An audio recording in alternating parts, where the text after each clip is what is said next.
Hello everyone, and peace of Christ to all of you. Look like we have some technical difficulty, and let us fix it. Please invite your friends, and we will have our Skype open, and Muslims will be welcome to call us and join us anytime they want. Let us see what is the problem. Why the sound was not coming. Okay, let us see.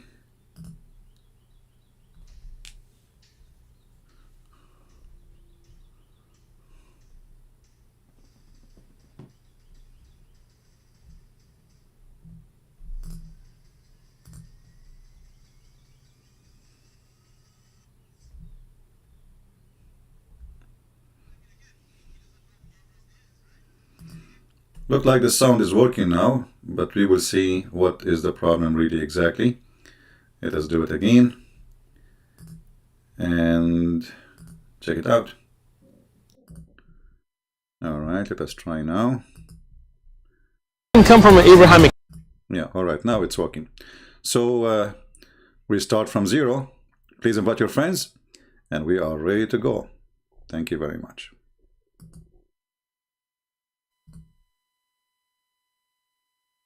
What happened? It was working a second ago. I don't know what's happening really with this program. Hold on. We just put it on and it was working. There is something fishy. Like, hello. We put it on. The second we click OK, then it goes. I'm not talking about my microphone, I'm talking about the background. So we want people, if they call you in Skype, so you can hear them. I'm not sure what's happening. Let me see. Give me a second, please.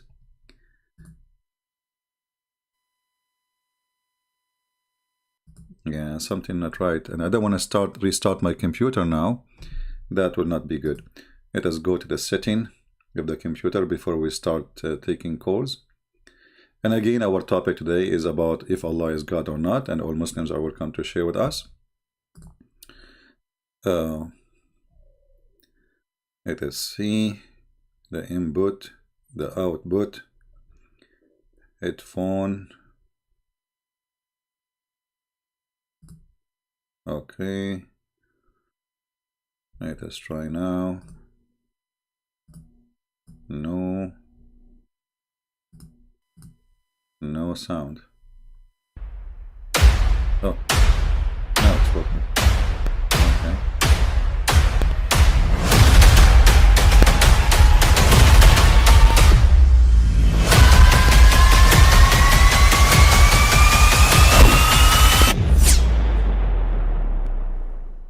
But I mean, again, he doesn't know who Gabriel is, right? Because he didn't come from an Abrahamic faith. The people of Mecca were pagan. Quran has mentioned if this book was from other than God, they would have found in it many contradictions. If a book is without contradictions, that has no bearing on whether it comes from God or not. I've had phone books that are inerrant, but I certainly don't think God gave them. That we believe without understanding. The brother asked a very important question, that most of the scholars say that listening to music, watching movies, and most of the television programs, they're haram. So how can we have fun? Let me tell you, brother, at the outset that having fun is permitted in Islam as long as the fun is halal fun. That the standard narrative has holes in it. The Prophet tells us because Satan or the devil sleeps over our nostrils. Those who oversleep and not pray Fajr on time, Satan urinates in their ears. I really do think Jesus was crucified and that he really was dead and buried. He thought that he was a son of God in the sense that he was specially chosen by God. I think Jesus really did think he was going to be the Messiah, the future king of Israel. I mean, that is, after all, why they crucified him.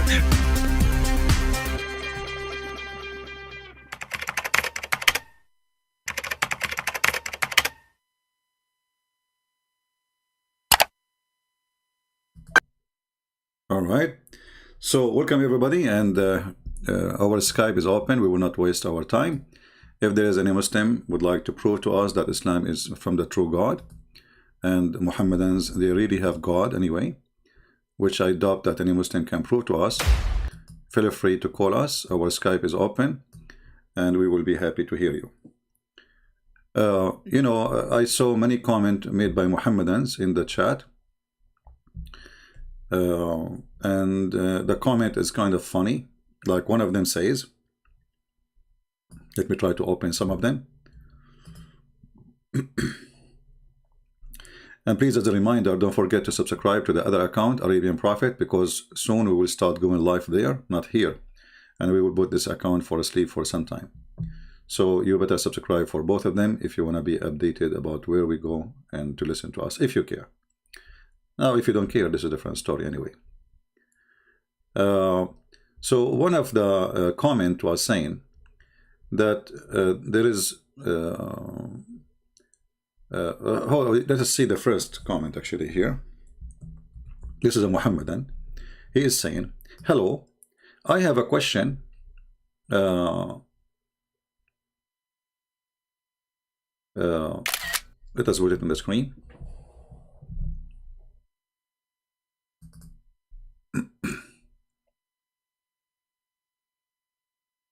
We put this, the comment.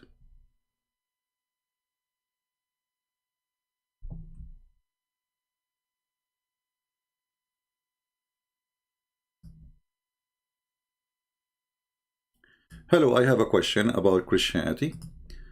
And this Mohammedan saying, since I just learned that John 8 about stoning a woman is not authentic and the properly was added later, do we have any proof Jesus did not want to stoning of people for things like adultery, etc.? My friend, when somebody says to you, since I learned from who? Somebody might say to you,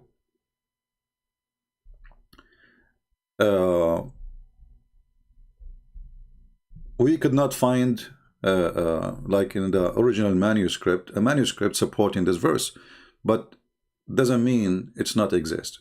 And I will explain to you. When people, they copy the Old Testament and the New Testament from books to books to books, because there's no book will live for generations until now, thousands of years. So in the old days, they used to write their books on papers. And remember, those Christians, they were very poor. They are not kings and queens. The first time the Christian, they have a book written in, let us say, in a good method, it was when kings became Christians, not when Christians, the poor ones, they are Christians. So what they copy is from what was in their hand at that time, and they put it in what, you know, like, let us say 300 years after, or whatever years. But why they want to keep the original? So what people, they say today, we did not find from the thousands of manuscript that verse, but doesn't mean that doesn't exist, because nobody even preserved them, and even hard even to preserve them, because they are made from papers. So this excuse of not finding the verse in manuscript, that is a funny false excuse, because who said that we have a book for the whole book is preserved from the old manuscript? We have manuscript, not a book. And the reason for that, why they want to keep it, like if now I copy my Bible, and I used to have it written by hand, and now today I have a printer, and the writing is so clear, easy to preserve, better papers, better preservation. Even I have a computer, so when I would have a book, I have a computer now. So books exist for a reason, and the reason is to carry on to generation. When those books or manuscript, there's no reason for them. There was no reason for them even to preserve it, because anyway, it's going not to be preserved for thousands of years. They are made from papers. If you leave if you put a book made of, especially in the old papers, you know, the ink will disappear. If the papers stay, even the ink will go. So when they copy what from what they have in their hand. So if we have at that now, what they copy from, that is a false excuse to say it doesn't exist. This is very silly and very stupid. Secondly, let us say for the sake of argument, all of John 8 does not exist. Nothing will change. And when you say it doesn't any proof that Jesus did not want to stone the women, well, did he stone any women? So people are silly, and I find them extremely silly, and they are low in IQ when they make such a claim. We go to the second comment.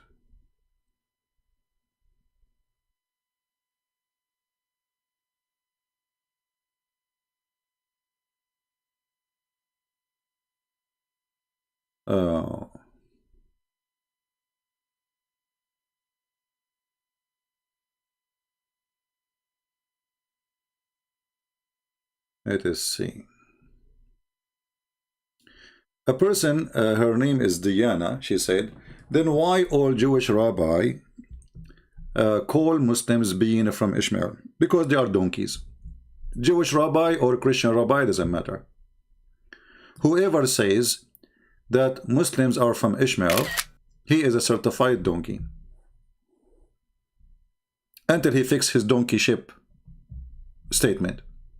Because even the Bible says that Ishmael, he is a son of Abraham, and his mother, she is an Egyptian, and then he went to Egypt, and then he did marry from Egyptian women. So imagine, you are a son of an Aramaic, your mother is Egyptian, you marry an Egyptian, you give a birth to a German. So if there is a rabbi, he says such a statement, that because he is just a stupid, he copy-pastes what he heard from before. Secondly, most of Muslims are not even Arab. Maybe 5% or 7% of the Muslims are Arab. And the word Arab doesn't mean anything about ethnic. Arab as a word means whoever live in the desert. So if you live in Arizona, you are an Arab. Arab is not an ethnic. This is why you see, when you see Arab, you will see they have different faces, different look. They don't look the same. How come? When we say Asian, Asian look the same. You go, you go to Korea, Korean look Korean. You go, they have the same look as an ethnic. But you go to the Middle East, and those who call themselves Arab, nobody look the same. Have you ever heard of an Arab? He's blonde. Well, why is blonde? Why there's another Arab? He is black. It doesn't make sense. So I say to Diana, don't go by the fool. When the fool became a teacher, that is horrible. Let us see. I'm trying to find more comment. Okay, here we go.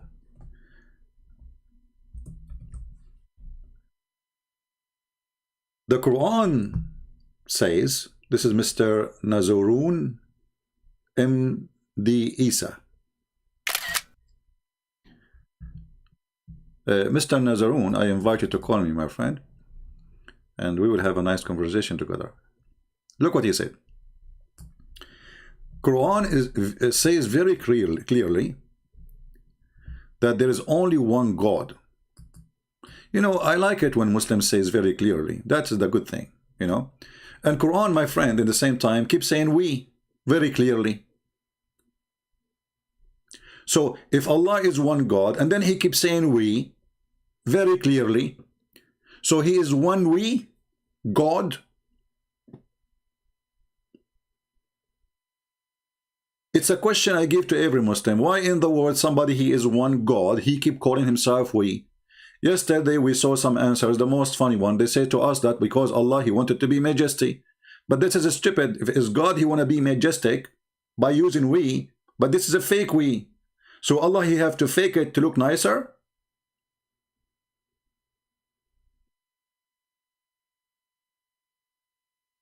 Are we following? So Allah, the real one, God, he don't like himself to be the real one God. He like to be the we God. Gods, because it's more majestic. That's what you are saying to us.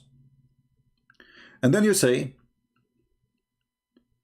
there is no God but Allah. Okay, look how stupid this statement is. There is no God but Allah. But you just said there's no God. So if you are making exception The exception is stupid, because the exception from no God. If there is a God or there is no God. Same time, who is the one who says there's no God but Allah? Allah. So how he is Allah? He says there's no God but Allah. If he is Allah, shouldn't he say but I?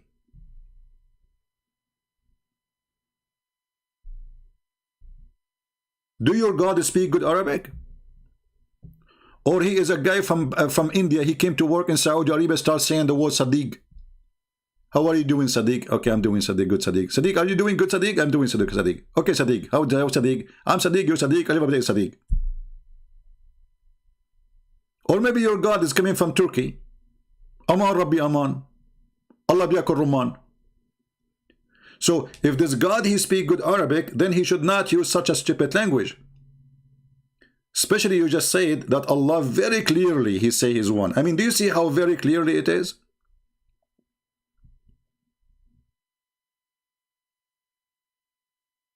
All right.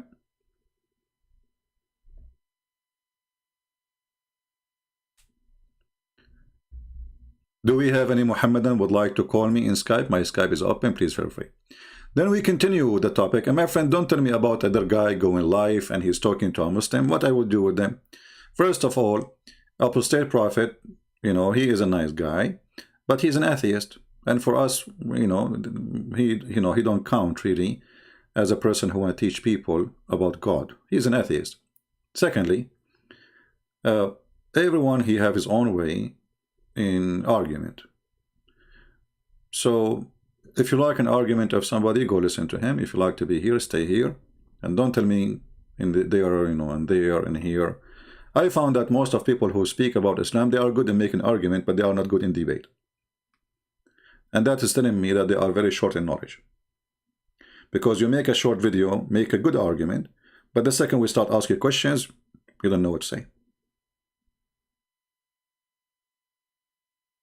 We continue. Then he says, there is no God but Allah is a principle of Islam. Allah use we. Okay, here is the butter in the cheese of the sandwich. Why Allah he use we? Listen carefully. Now let us make it a line. Hold on.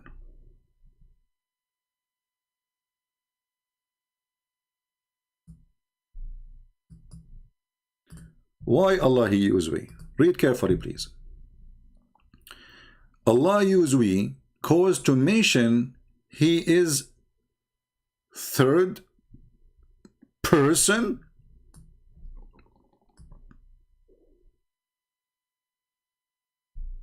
What?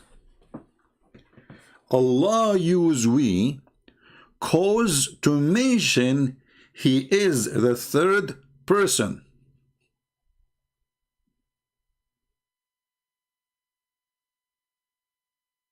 Any Muslim can help us?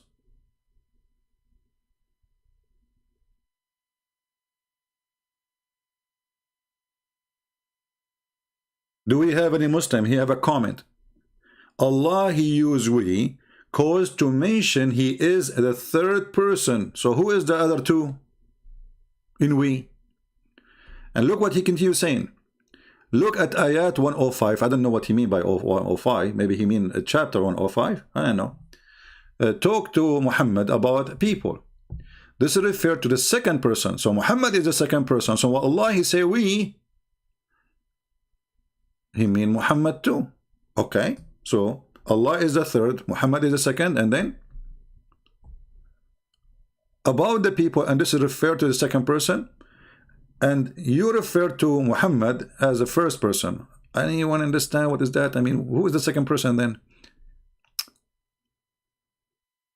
Look at ayat 105. Allah talked to Muhammad about people, and this is referred to the second person. Okay. And you, okay, refer to Muhammad as a first person. So who is the second person now? You know what? I need to extend the comment. Hold on. Let me go to the comment section again because it looks like there is more to read. It says read more.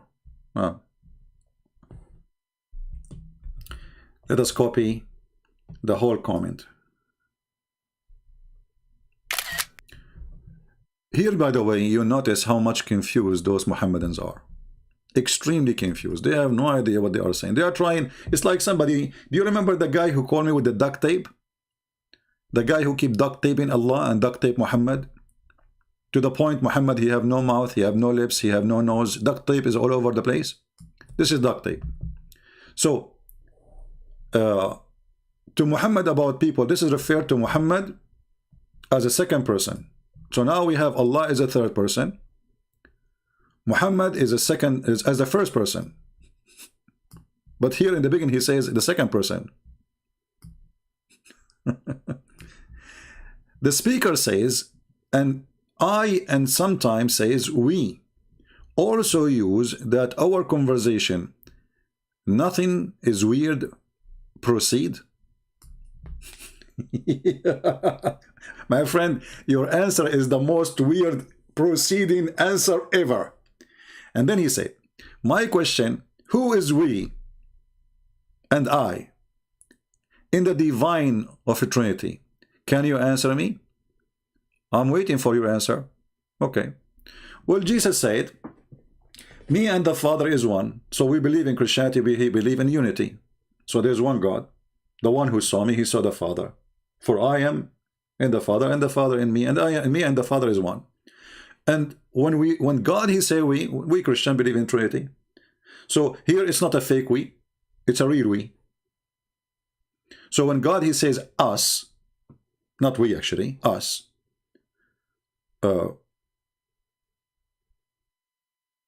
he is talking about God the Father, God the Son, God the Holy Spirit.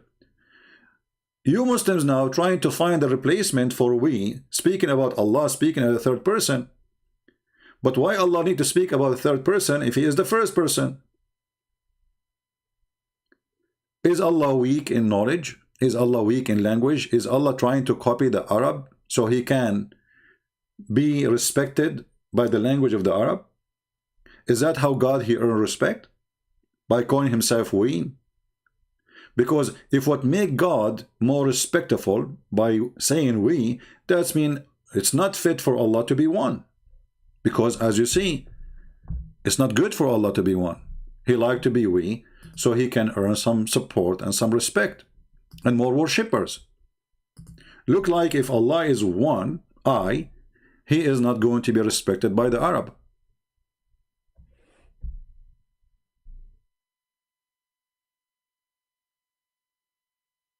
For us, all of us, we knew that the Christians in the Old Testament and the Jews, they have God as Elohim. God, Elohim is not a word meaning God, it's a word meaning gods. But do we believe in gods? Gods, you know? We believe in God the Son, God the Father, God the Holy Spirit as one God. So for us, that will not be a problem. But for you, proving that Islam is a fiction and it's a collection of ideas and ideology, and Muhammad is so confused to make a God out of nothing.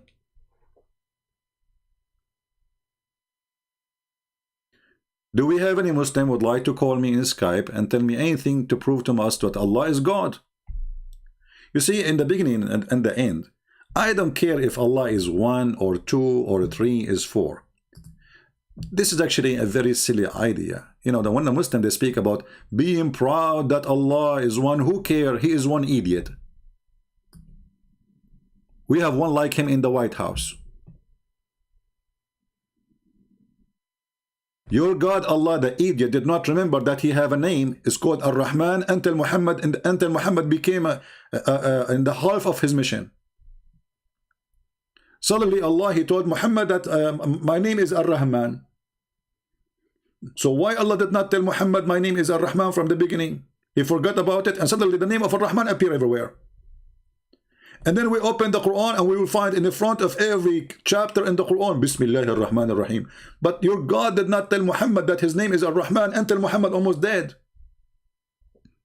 Your God is the same as Joe Biden, he forget his names. And this is why the Arab, when Muhammad he starts saying, say Bismillah ar-Rahman ar-Rahim, they said to him, you know what? Look like Muhammad, he start worshipping other God. The only Rahman we know is Rahmanul Yamama, the one from the Yamama. He claimed to be a prophet and he claimed that he have the name of God. Muhammad, he heard that guy saying the word Rahman, he liked it, he put it in his book.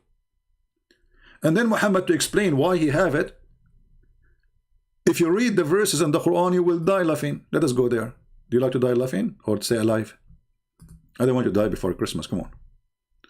Let us go.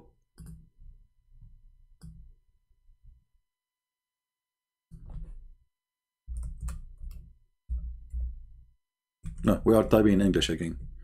You guys, sometimes I type a long page and then I found myself I was typing with the wrong letters because I wasn't looking. Unbelievable.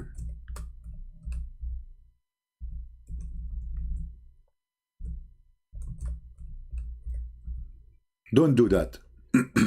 All right.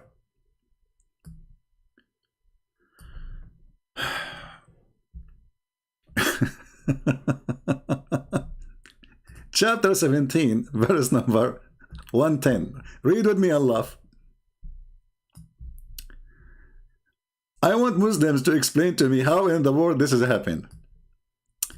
Say, call upon Allah or call upon Rahman by whatever name ye call upon him, for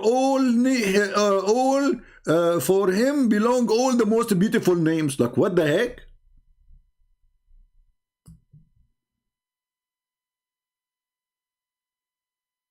This is how Allah explained how suddenly his name became Rahman. He liked the name. It's a beautiful name, so I decided to take it.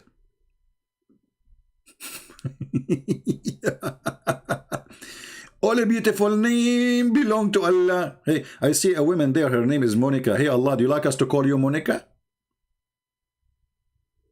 Be honest with me. Do you feel like to be a Monica today?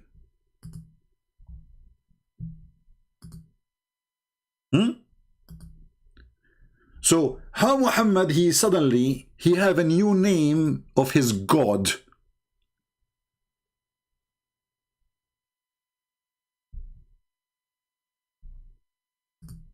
We have a Muslim supposedly trying to call us at the same.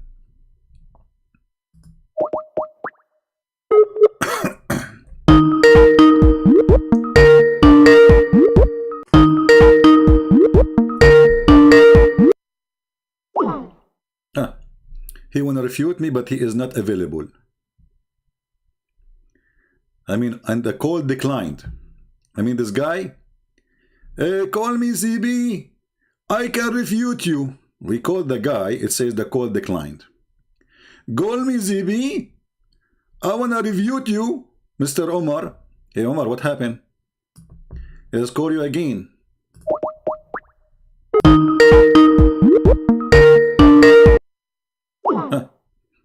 Omar is unbelievable and call decline.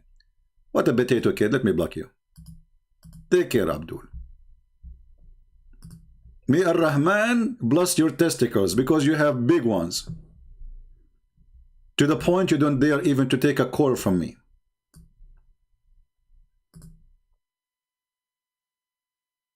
Anyone can tell us how in the world this is happening? This God suddenly he is in love with the word Rahman, and then we go in the Quran, we find in the front of every chapter it says in the name of Allah Ar-Rahman Ar-Rahim. So who is the one who added if the word Rahman first time appear here? That's been all those who they have verses saying in the name of Allah, Bismillah Ar-Rahman Ar-Rahim. This is a fabrication because this is the first time Muhammad he mentioned the name, and he was copying some other people. And as long Allah he like to have beautiful names, shall we let you call you let us go Brandon? It's a beautiful people chanting everywhere.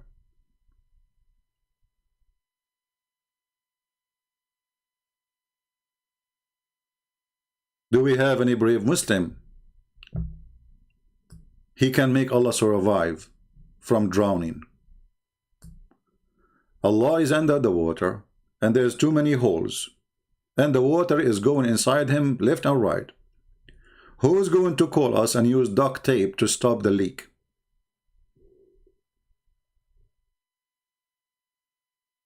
Who is a Muhammadan? He is proud to be a Muslim.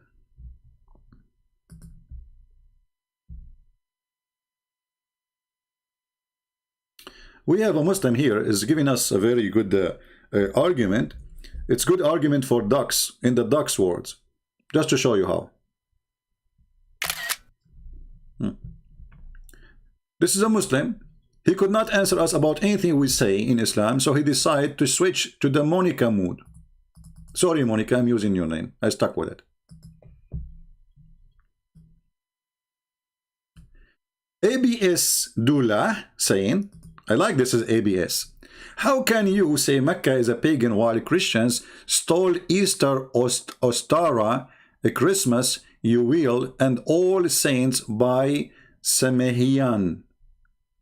Abdul, in order to say we stole something from somebody, you have to say why, how, and how we stole it. Because the Easter present the new life with Jesus, and the Jewish, they have it before us, and it was about an occasion how God he saved the Jewish people.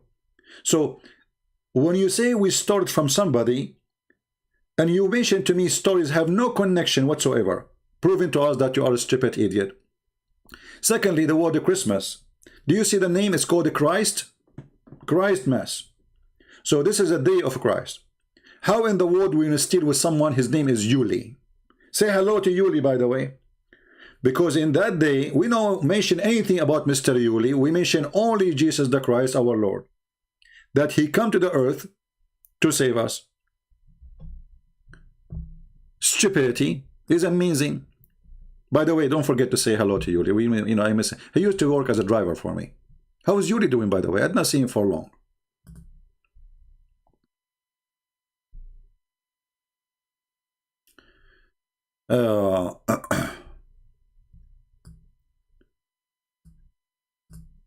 When we say the Easter, it's about for us being saved. The Jews, they celebrate about being saved too, but not saved from, let us say, to go to heaven, but about saved from killing, from torture, from slavery, from humiliation, from.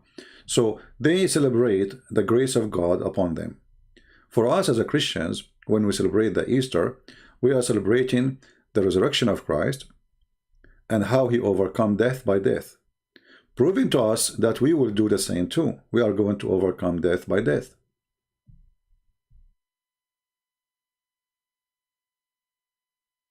Do we have any Muhammadan? Who is a Muhammadan? Please, people, refrain from using silly words in the chat because YouTube will block your text anyway. So don't use the certain words, Don't be rude, and no need to just, if you want to make a word, even to speak about Muhammad, say it for a reason, to convince somebody, not just to insult. Do we have any Muhammadan would like to show us any proof that Allah is God?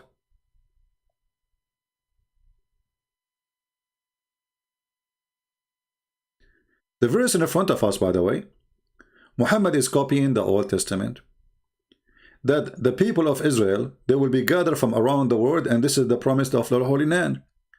But because Muhammad is a fool, he just debunked all the idea that the Muslim, they should have Jerusalem. Read with me carefully and see how stupid Allah is. And we said, therefore, to the children of Israel, dwell securely in the land of a promise. But when the second of warning come to pass, we gather you together in mingled crowd.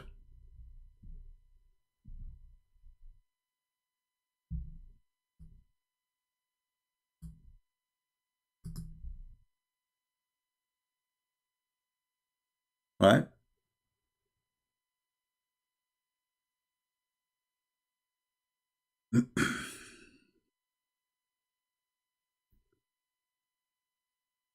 Somebody saying the Father Christmas is the same as representation as was used by the Sotomalia.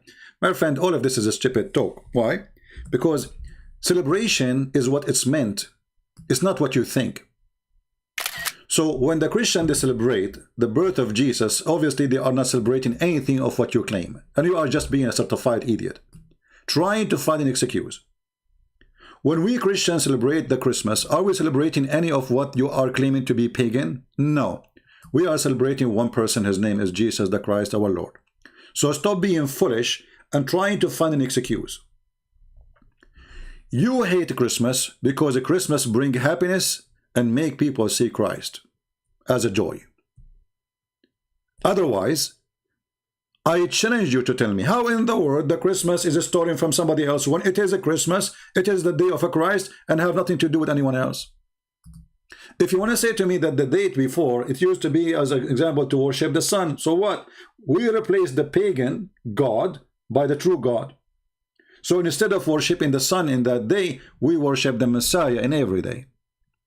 So the silly people who have no argument, they come with all kind of stupid argument because they hate Christmas. And we love it. Poor you.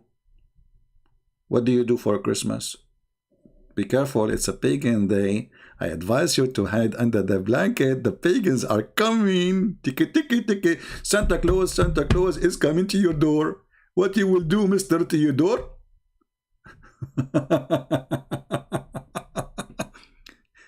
Always remember one thing. Let us say one day we were able to convert all the Muslims in Mecca. I pray for that. And then we decide to make the pagan Kaaba a church.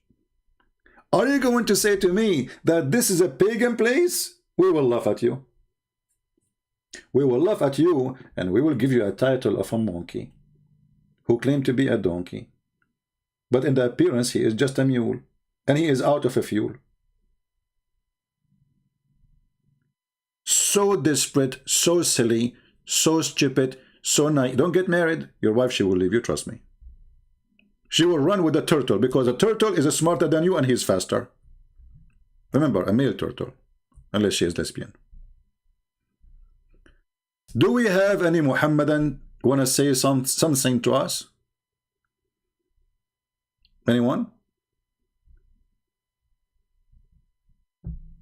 Who is a Muhammadan from the Muhammadan religion who believe Allah is one, would like to talk to us about Allah the one God?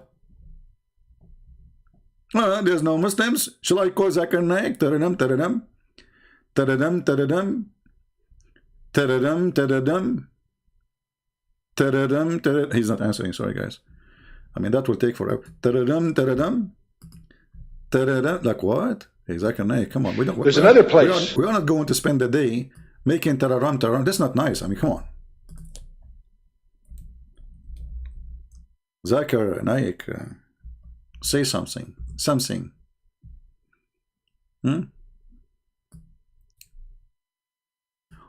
Why don't Muslims follow the teaching of Jesus? I mean, I look at the titles Zakir Naik he have in his videos. You die laughing. Why can a Muslim girl not marry non-Muslim boy? And Zakir Naik is going to tell you why. Dr. Zakir Naik debate with American atheist. Look, he's an American. Do you remember the guy who from Philippines? When we call him, the guy he was saying, who want to debate me? This guy from the Philippines, I forgot his name. I don't know. I don't know. I forgot his name. So he keeps saying, who is a Christian want to debate me? Who is a Christian want to debate me? If you know a Christian is going to debate me, let him contact me. So I said, okay, here we go. We got a fish. So we contacted him in Facebook. I post challenge for him by video in Facebook, in his page. Never answer. I made another video. Never answer. Then we decide to call him at home.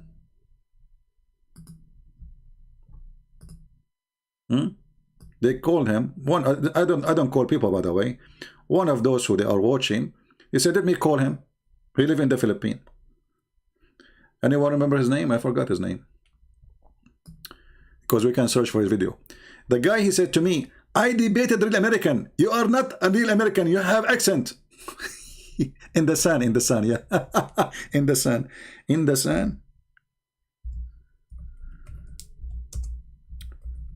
I debated real American. Like, what the heck? So what? So what? A real American. Like, what?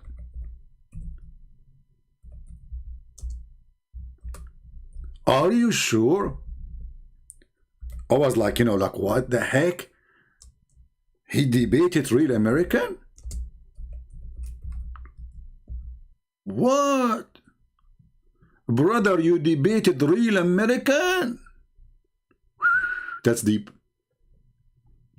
That is truly deep.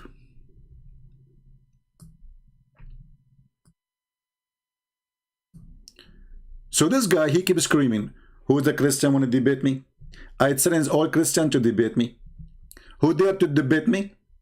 Can you debate me? Then Christian Prince, he called him to debate him. Then what he do? You want to hear what he did?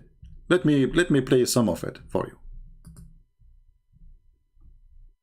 Hello everyone.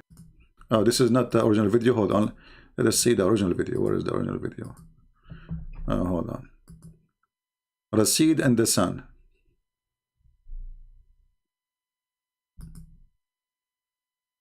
Show me your face. Why?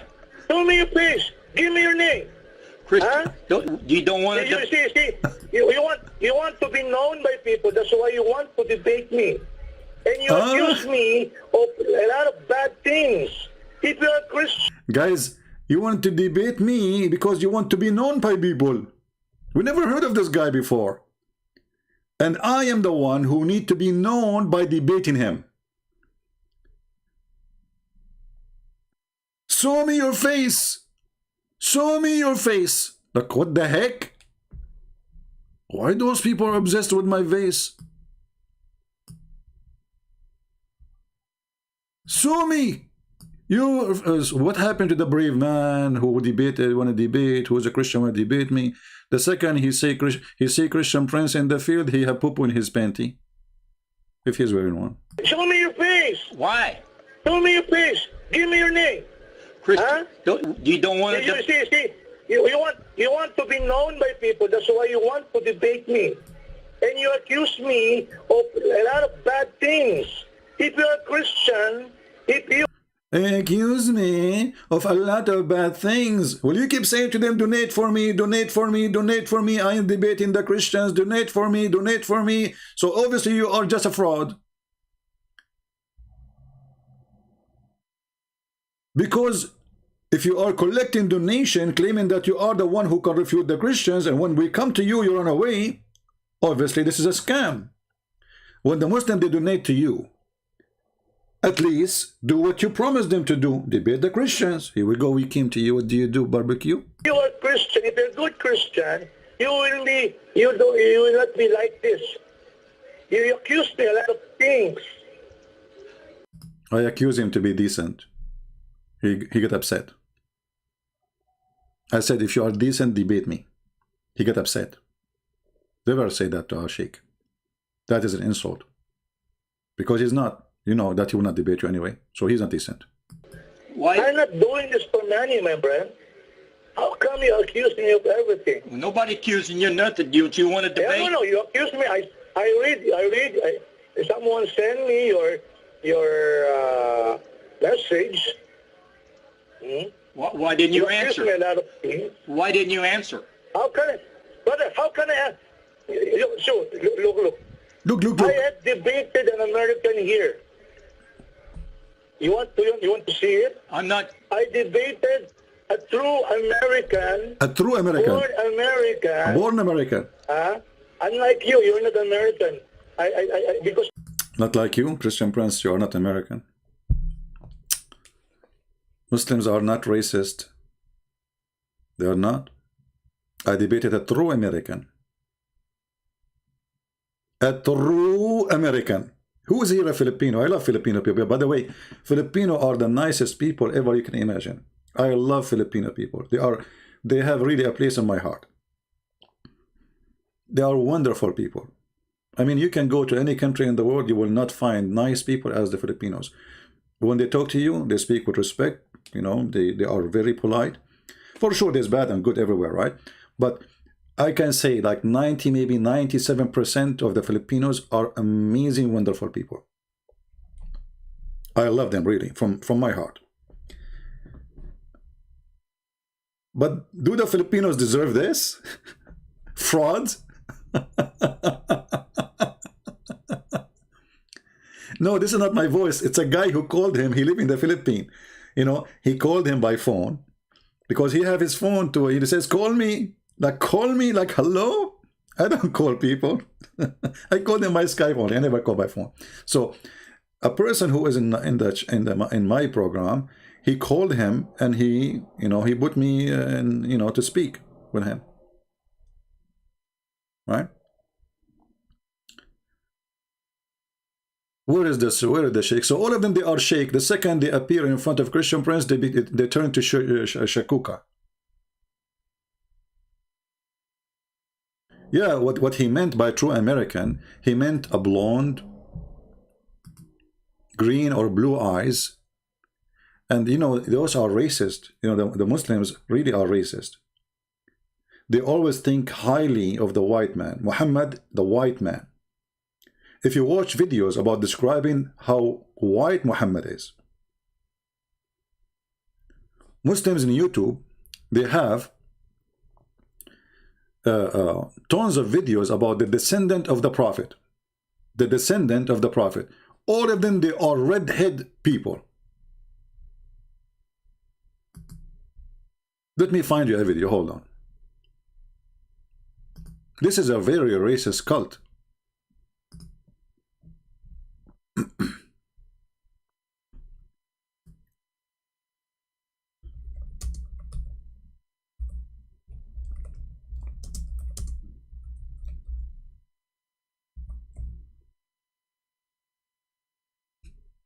Guys, look at this.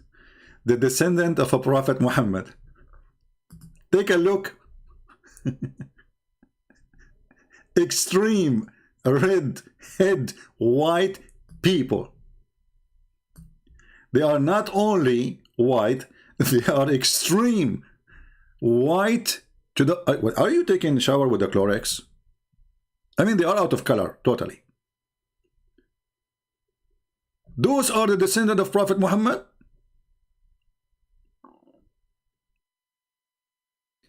And then if you search for the video description of Prophet Muhammad,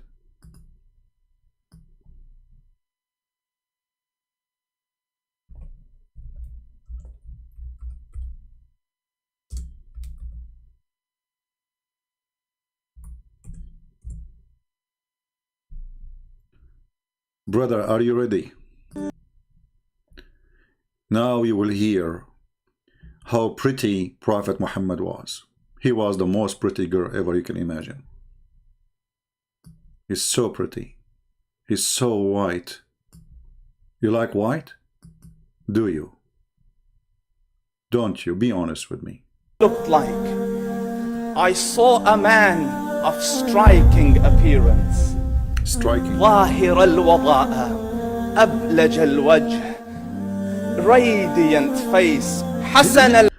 He have a radiant face. He's so white to the point he have a radiant face. Ablaj. Ablaj is so white. You see, they don't translate in English. He is so white to the point he is radiant. الخلق beautifully created. Oh boy. لم تعبه الثجلة. His belly wasn't protruding. I love the belly. Tell us about the belly of the Prophet. What happened to the belly? His belly wasn't protruding. Like what? لم تعبه الثجلة. His belly wasn't الثجلة. His belly wasn't protruding.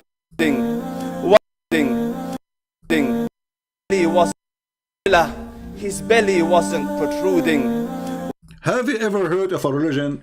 They are talking about how sexy the belly of their Prophet.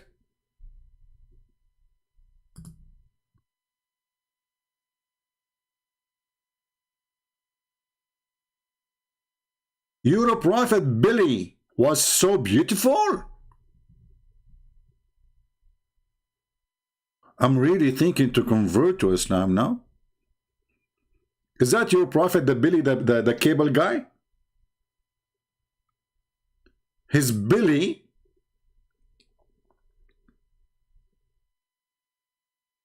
If you watch the whole videos, you will die laughing. So I'm going to save you from dying many times. I will move a little bit to show you how things get even so hot. So if you are like from San Francisco or something, I advise you not to watch this because you will get so excited. All right, be careful. You know, I mean, just warning, disclaimer. And then the Prophet Muhammad. What happened when Prophet Muhammad, the white man, appeared at night? Do you know what happened? You will not believe it. Rasulullah. Anas ibn Malik says, he says, I came out one night, I came out one night, it was the full moon night. Yeah. Look, the guy, he is so emotional, he cannot even continue talking. Because now he's talking about how sexy Muhammad is. Did you notice how, like, I don't know what to say. Look at this movement, look at this movement. No, do it again. Do it again, please. Oh, please don't stop. No, the word is not coming. Look, squeeze it, man. And the background, the music is hilarious. Please don't stop. No way. This is what happened just to tell the story. Look, he's out of words. He opened his mouth, but the word is not coming. Unbelievable. Alhamdulillah. Do you think it's going to come today or next year? Please, can you try again? Okay, look at me. Look at me. Hold on. Look at me. Focus. Focus. It's coming. It is. Okay. No. Just look here. Okay, look. Okay, now. Look at my finger. Not the middle finger. No. Here. Okay, now you go. You can make it. And I looked. Finally, Alhamdulillah, finally, he was able to say, I looked. It took me a surgery.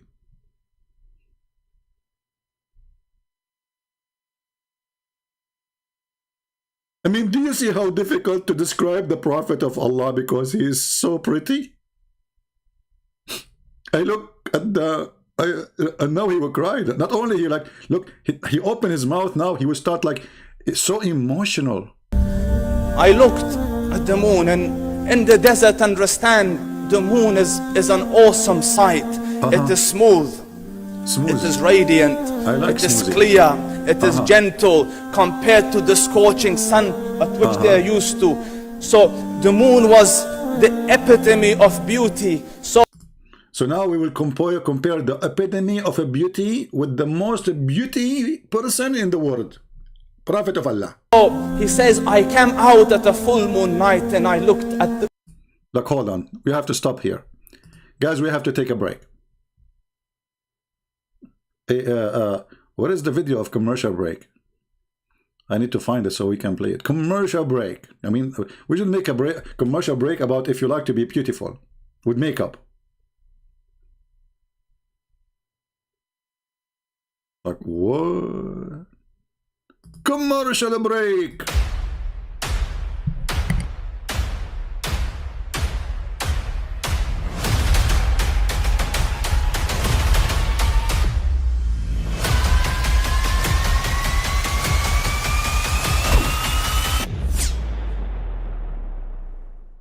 But I mean, again, he doesn't know who Gabriel is, right? Because he didn't come from an Abrahamic faith. The people of Mecca were pagan. Quran has mentioned if this book was from other than God, they would have found in it many contradictions. If a book is without contradictions, that has no bearing on whether it comes from God or not. I've had phone books that are inerrant, but I certainly don't think God gave them. That we believe without understanding. The brother asked a very important question, that most of the scholars say that listening to music, watching movies, and most of the television programs, they're haram. So how can we have fun? Let me tell you, brother, at the outset that having fun is permitted in Islam as long as the fun is halal fun. Exactly, brother. Halal fun. How we can have halal fun? By looking at the moon and looking at the Prophet. Looking at the moon and looking at the Prophet. He says, I came out at a full moon night and I looked at the moon and I saw it, beautiful, handsome. So I said, let me go see if the moon is more handsome or my Prophet is more handsome. Let me see if that is more beautiful or the Prophet is more beautiful. So I went and I saw him standing afar. So I looked at his face and I looked at the moon. I saw him standing afar. So I looked at his face and I looked at the moon and I looked at his face. So I looked at his face and I looked at the moon and I looked at his face and I looked at the moon and I looked at his face and I looked at the moon. So I looked at his face and I looked at the moon and I looked at his face and I looked at the moon. So I looked at his face and I looked at the moon and I looked at... Question, please. Why he looked at his face, not at his ass? I mean, obviously the one who is making description, he liked men. So it doesn't make sense that he is focusing in the face only. Are you hiding some information from us? The guy, he is walking in the middle of the night and the moon is there and Muhammad is there. So I look at the moon, I look at his face, I look at his moon, I look at the face, I look at the moon, I look at the face. And I looked at the moon and I looked at his face and I... So I looked at his face. So I looked at his face. So I looked at his... Hold on, I'm trying to say where you are looking right now. It doesn't look like you are looking at the face because you were looking down. I got you busted. Muslims look at his eyes. If he was looking at the face of Muhammad, why is looking down? It's a clear evidence he was looking at something, saying something else. Not the more face. Beautiful or the Prophet is more beautiful. So I went... The Prophet is more beautiful for sure. Are you kidding me? This is how stupid this cult is. They worship a man and they talk about how beautiful he is. And by the way, all this description, who guarantee that all description is true? I mean, all of those things is made up 300 years after Muhammad died. I look at his face, I look at his hands, I look at his face, I look at his arms, I look at his face, I look at his belly. And I saw him standing afar. So I looked at... How he's so far and he was able to look at his face in the middle of the night. But man, the Prophet was so shining on radiation. Nuclear.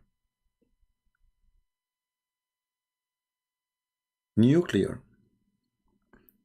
As you see, this is a very pagan religion. They worship a man, they replace God by a man, his name is Muhammad. Actually, the name Muhammad means the praised one. So the purpose of Islam to exist, to replace worshipping the true God and to worship a man, his name is Muhammad, which is not a true name, his real name is Qatham. So he changed his name for the sake of being God in earth. He is Satan, he is Lucifer, the devil. And to prove that everything Muhammad did was an act of Lucifer. From child assault, raping children, raping women, even taking his own son wife, even making verses in the Quran that any woman she can give herself to the Prophet so he can F her. To the point even he gave himself a privilege, and that was all a privilege for Muhammad only, that if his eyes fall into a woman, her husband must divorce her so the Prophet can F her. Is that an act of a prophet or an act of Lucifer?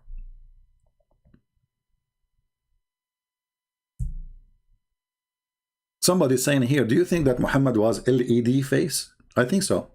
I think was very strong LED, to be honest with you. A lot of lemon, a lot of lemon stuff, you know, whatever they say. Do we have any Muhammadan? He have any idea why he is worshipping Islam?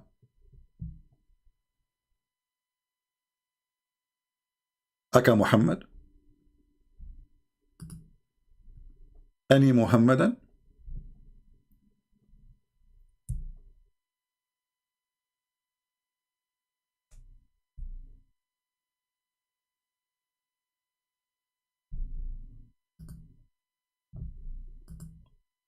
Any half one? What happened to the proud Muhammadan?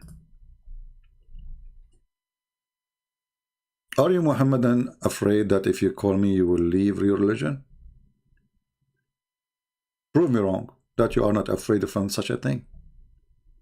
Call us. And you can look at the moon and look at the prophet at the same time. Nobody will stop you.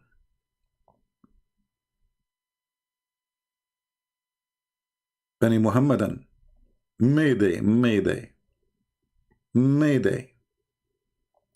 So, from a guy who want to debate a Christian prince, he debate real American, to a guy speaking about the belly of the prophet and his belly bomb, by the way. I mean, they have a lot of description, but the belly bomb of the prophet was so beautiful, brother. Hey, Muslims, do you have any description about his private part? Come on, be honest with me. I mean, the one who speak about the belly bomb, he go down a little bit. Hello? Hello? I debated real American, true American. You can tell this guy he can crush me in the debate. Why didn't you answer? Why didn't you answer? How can I, brother? How can I? Look. Look. I had debated an American here. Oh wait. You want to see it? I'm not. Yeah? I debated a true American, born American.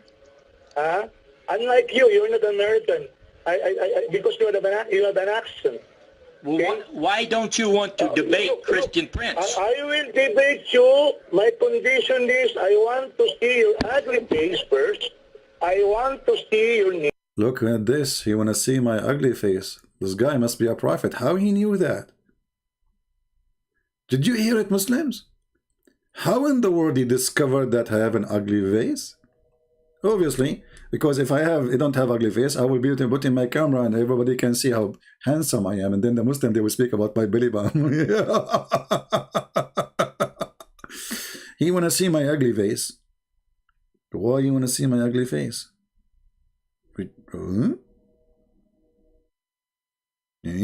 Sound fishy for me. Are you going to debate me or you want to see my ugly face? Okay, tell us more. I want to know your name.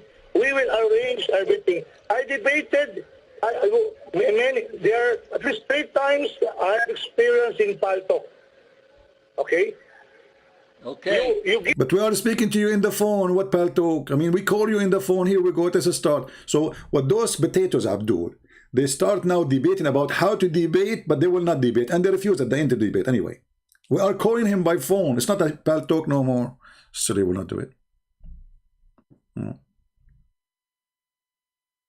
Who is here a Filipino? If you are a Filipino and you are listening, you can call all your sheikhs in the Philippines, tell them shame on you not to debate Christian prince. Just to show you how silly this religion is. Those people, they are only willing to debate a Christian who knows nothing about Islam. Only. Because they want to attack you, so you cannot respond by exposing them from their own cult. This is why what we do here is extremely important, to educate the Christians about how to crush, not to debate. We don't debate, we crush Islam. And the proof, here we go. I have my Skype open. Where are they? When you will start the Bible channel, we will see. You see, because I found that here I'm needed more than just a Bible channel, you know what I mean? There's many people that teach the Bible, and I'm not going to add too much, you know what I mean? But there's not too many people that can do what I do when it's come to Muhammad.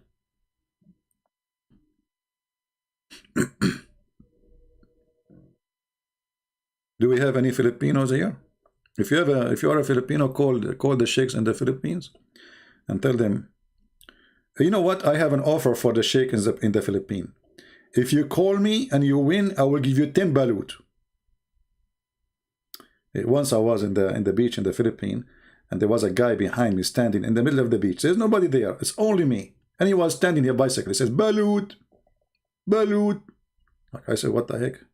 And I look, there's nobody there. I mean, why he's screaming to this guy? I thought there's a guy, his name is Balut. So he's standing just behind me, Balut. Like, what the heck? So I said, hey, listen, there's nobody here. And obviously, Balut, he cannot hear you. He said to me, sir, Balut is a food. Do you want some? So I thought all this time he's calling somebody. His name is Balut, or maybe his dog or something, like Nobody's answering balut, and he's standing just behind me, and there's nobody else in the beach. Balut. So listen, if you debate me and you win, I will give you 10 balut. You know what? 20. You know what? I will make a contract with you to supply you for balut for the rest of your life. Retirement balut plan.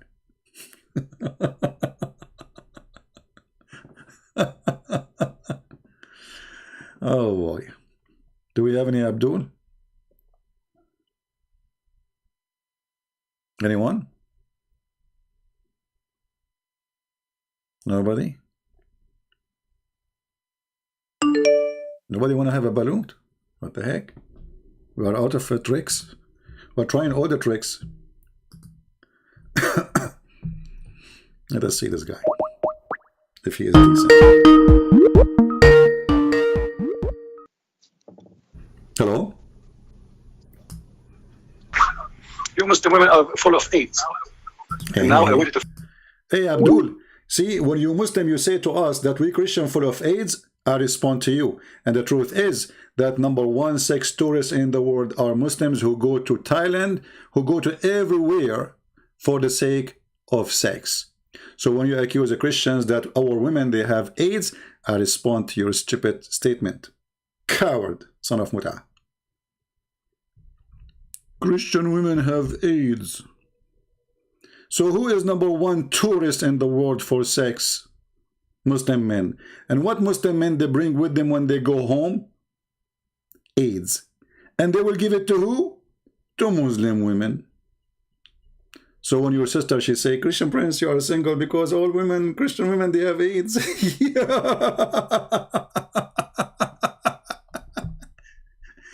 Reality check, my friend. It hurt. Do we have any brave Abdul? He dared to call me. You have AIDS. Muhammad have AIDS. Sex tourist. In the month of Ramadan, half of Saudi Arabia goes to do sex tourist business. It is the truth. And what they bring with them home? AIDS. There's no sex tourist in the world can beat the cult of Muhammad.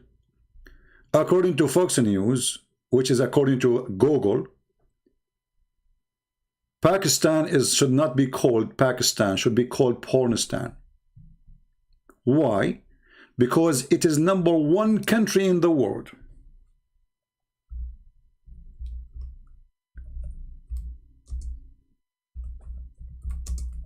Who search for sex with donkeys, children rape.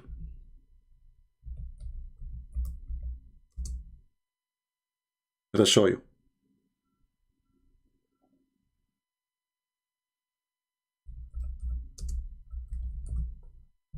It's true. This is how much obsessed with sex you are.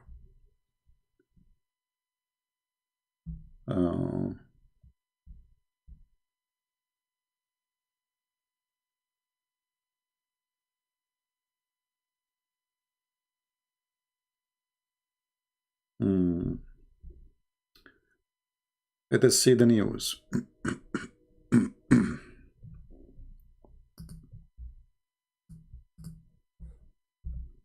You brought this to yourself. Pakistan porn search top 1 Google.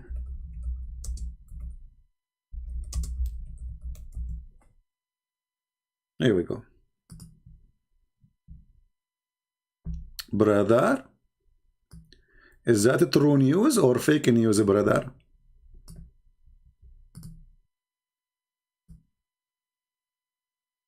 So what if we send those Abduls who they are searching, number one people in the world who search for sex with goats? What if we send them to a country have a freedom? What they would do? Read. Number one nation in sexy web search, call it Pornistan. Call it what? porn stan. And what porn stan will bring? AIDS stan.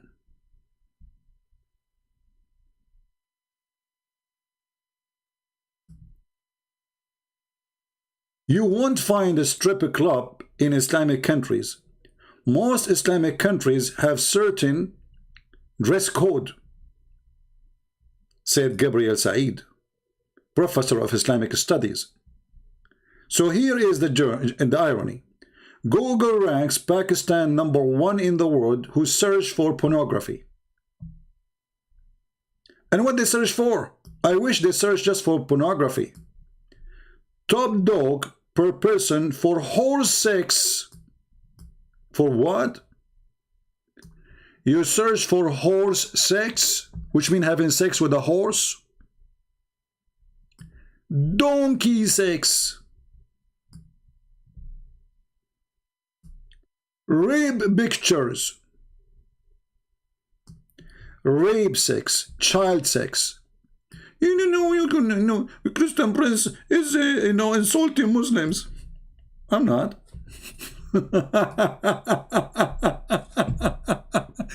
So, did Islam make you a better person?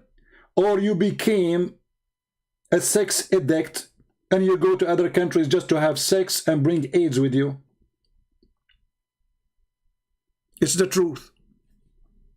So when you say to Christian Prince, Christian women, they have AIDS, we laugh at your statement and we prove the opposite.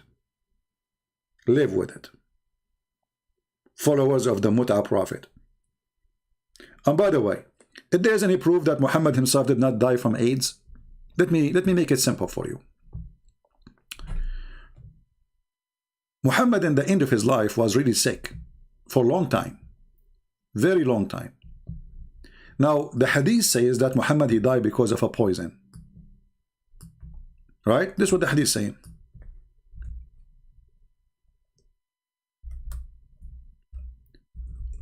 But there's other hadith proving that Muhammad, he never slept with any woman. She is not infected maybe by him. How we can prove that? Read carefully. Let us find the hadith.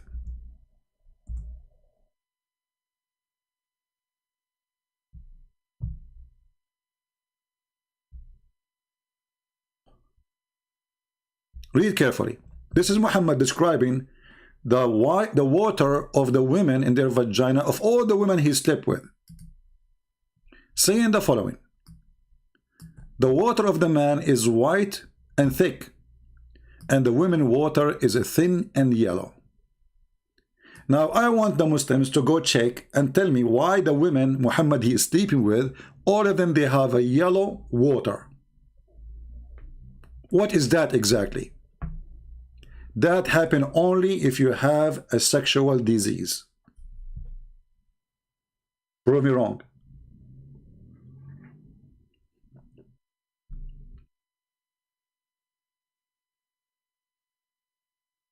Any Abdul?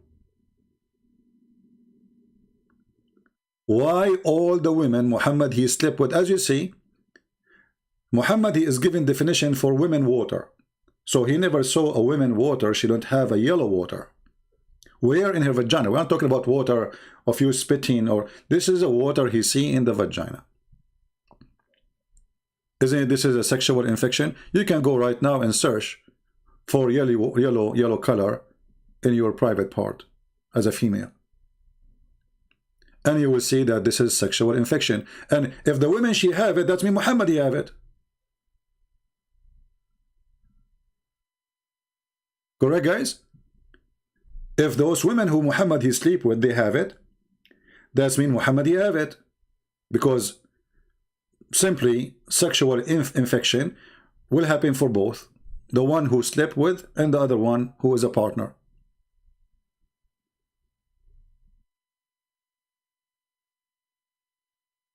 Any Muhammadan?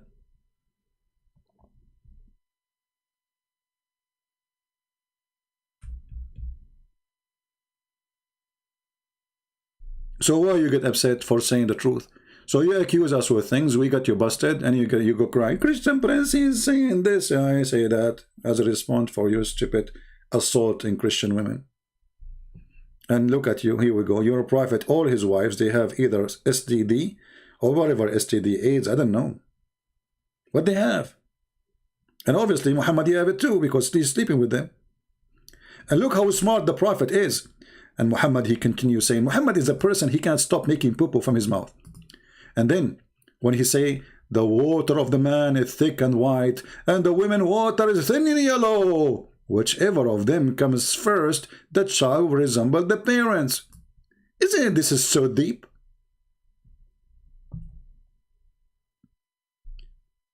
The one who comes first,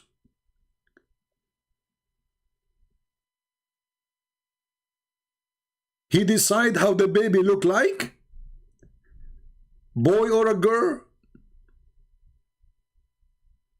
That's so deep. Hey Muslims, why you don't make a video about this? As I know that all Muslim women, they never come first, because they never come, and we can prove it. Let us go to the hadith. Do Muslim women even have a cum?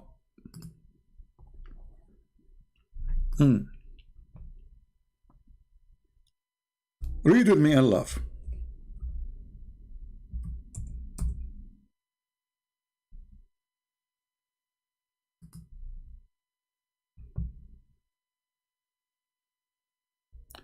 This is the wife of Muhammad herself. She was shocked when Muhammad, he said to a woman, and obviously this woman, she is a whore. I mean, what kind of a woman, she come to your door and she tell you, should I wash my vagina? I was touching it. Like, what the heck? Read carefully. Salama said, Salama is the wife of Muhammad, said, Salim, this is another whore, said, Allah Messenger, Allah does not refrain from saying the truth. Okay, the truth now about what? About vagina. Is it obligatory for a woman to take a bath after she get a nocturnal discharge? That's deep. She said that? Nocturnal discharge? No. In Arabic it says ihtalamat, which means she was touching herself and she have orgasm, dreaming of somebody, not necessarily sleeping. Nocturnal discharge. How does nocturnal discharge? Here in Arabic it says ihtalamat. Ihtalamat mean you think of someone that you are having sex with that one, and then you will have orgasm as a result of, you know, I mean, you know the thing. You can ask Joe Biden, he can give you more details, you know. And then Salama, the wife of Muhammad, she smiled and said, like, what the heck? Does the women get discharged?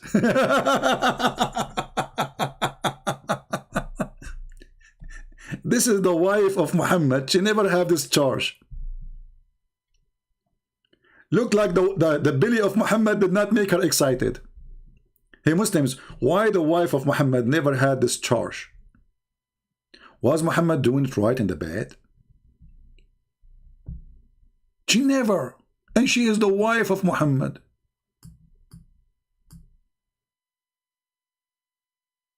So compare.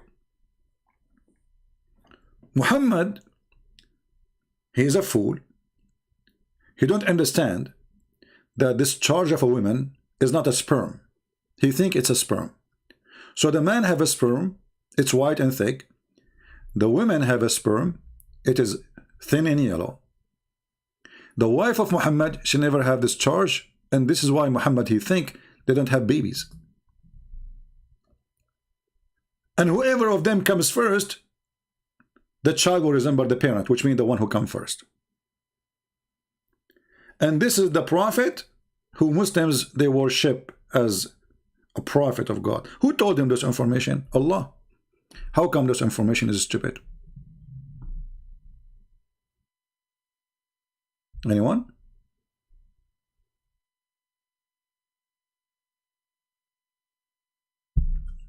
Any Abdul? By the way, I was worried that if I get married ever, then I will have a son and he will look like me. That's horrible. You know, I mean, my son will hate me, to be for sure. So now I will use the advice of a prophet of Allah. I will never come first. I will more condescend with my wife. He says, you come first. She said, no, you come first. I said, no, you come first. No, you come first. You know, Middle Eastern, they have a tradition. Like you go to a house of somebody, or two Middle Eastern men, they want to enter a door of a hotel. They will spend 2 hours saying, no, no, you go first. No, no, no, no, no, you go first. I swear by Allah, you go first. Brother, don't swear, you go first. I'm telling you, you have to go first. No, no, no, no, no, no, you have to go first. And there's 20 people waiting for them to finally get in. And they do that in the bus, they do that in the taxi, they do that in the... No, no, no, no, no, you have to get in first. A'udhu billah, you have to come in first. So, are you going to do that with your wife?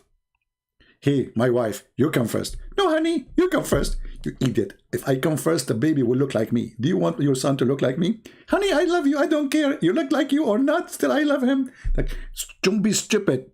Don't be stupid. Don't. You have to come first. Honey, I'm not going to do it. You come first. I swear by Allah, you come first. This, you know what? You and me, we come together. That will make the son is half ugly, half good looking. Hey, Muhammad, what if they come together in the same time? What will happen then?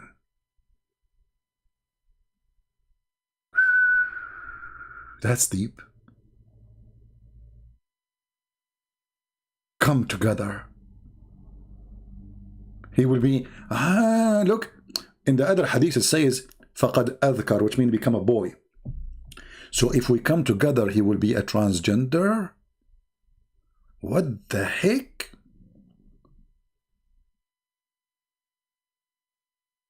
Like he's half girl, half female?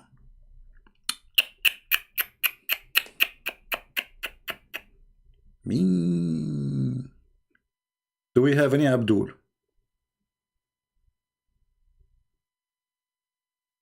Anyone? Now you can have an idea why they don't dare to debate me, because they will be crushed literally.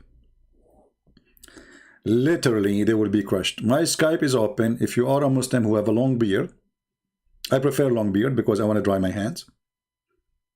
I mean, we are talking about coming for the last 10 hours. Coming first, coming second, and you know, what a religion. Any Muslim?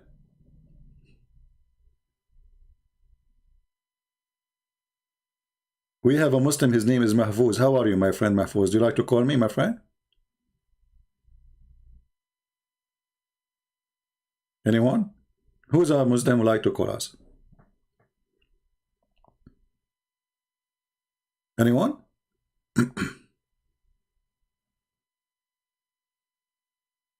And the funny, you know, sometimes Christian, they say to me, I mean, when you speak about Islam, it's so dirty. So what I would do, I mean, okay, what I would do, Islam is dirty. Should I worship before I talk to you about it? This is Islam, what I would do. You make it clean. You find out how to make it clean. Let me know.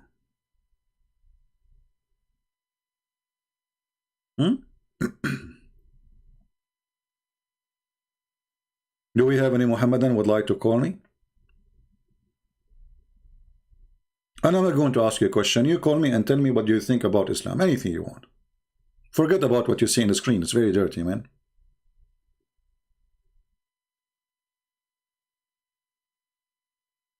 Anyone?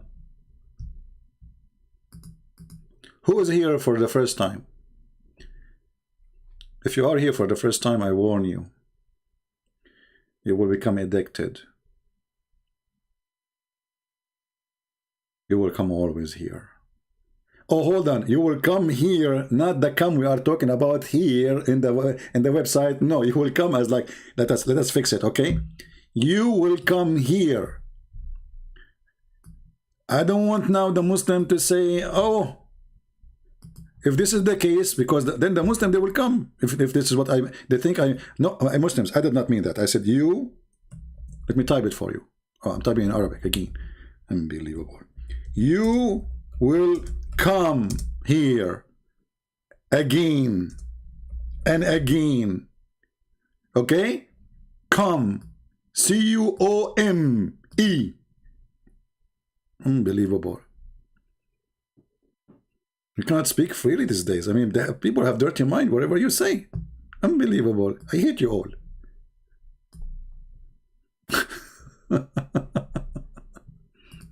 Any Abdul?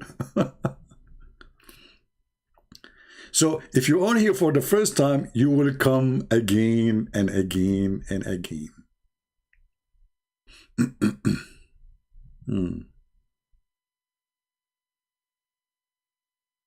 Any Abdul?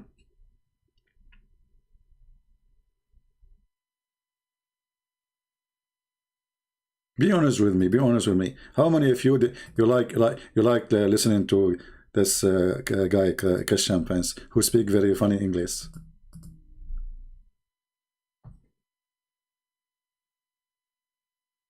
Any Muslim? Okay, let us go to the Quran then. As long as there's no Muslims to to talk to us. Yesterday we spoke about Mr. We, he. So Allah always in the Quran, He keeps saying we. But Allah is not we, Allah is He. But if Allah is He, so who is Allah? I mean, if I keep saying it is He, who is the one who's talking then?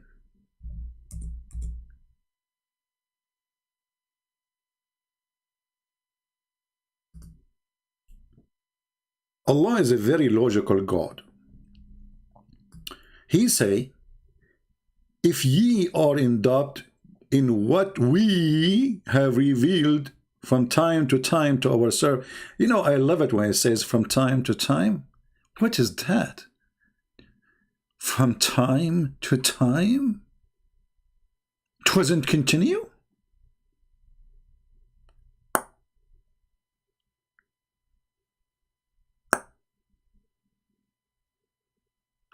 Sorry, this is the faucet, by the way, dropping from time to time. Allah revealed to Muhammad from time to time. And look at the challenge. If you're in doubt in what we, Allah is again we, revealed from time to time to our servant, which means Muhammad, then, okay, produce surah like it, okay? Can you produce surah like it? Can you? Hold on. Isn't it this is the chapter of the cow chapter? Yes. Isn't it in this chapter everybody is talking? Yes. Isn't it in this chapter it says that when Allah He said to the angels, I'm going to create somebody to inherit the earth, they said, will you create someone with doom achievement? So how you say, can you create something like this? And here we go, the angels are making Quran. Last time we asked a Muslim, we says to him about the chapter of the ants. Who is speaking here? He said the ants. Said, so how Allah, He says, can you make Quran like the Quran if the ant is making Quran? He said, Allah is quoting the ants. Allah is quoting who? The ants. The God who caught the ants. He must be so wise. Allah is quoting the ants.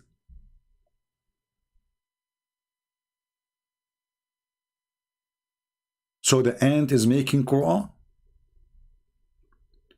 It turned to be that even ants can make Quran. And a chicken can make Quran. And Solomon is making Quran, because all this conversation is conversation between Mr. Solomon and Mrs. Ant. Not aunties, ant, the insect ant. Like, hello. This is the chapter name, is the chapter of the ant. But those people in the world today, they do not know what ants, because they live in apartments. They don't have ants. Let us try to explain to them with pictures. Okay? So we will try to show them how ants look like for real, for first time ever in their life. Because this is what happened to Solomon. He never saw an ant until he arrived to the valley of the ants. Because at that time, brother, ants, they live only in the valley of the ants. They have independent state of ants. Oh boy.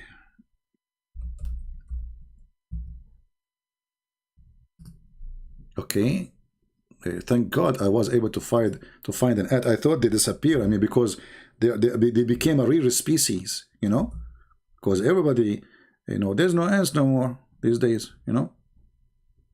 That's it. Okay, let me introduce for you Mrs. Ant. Okay.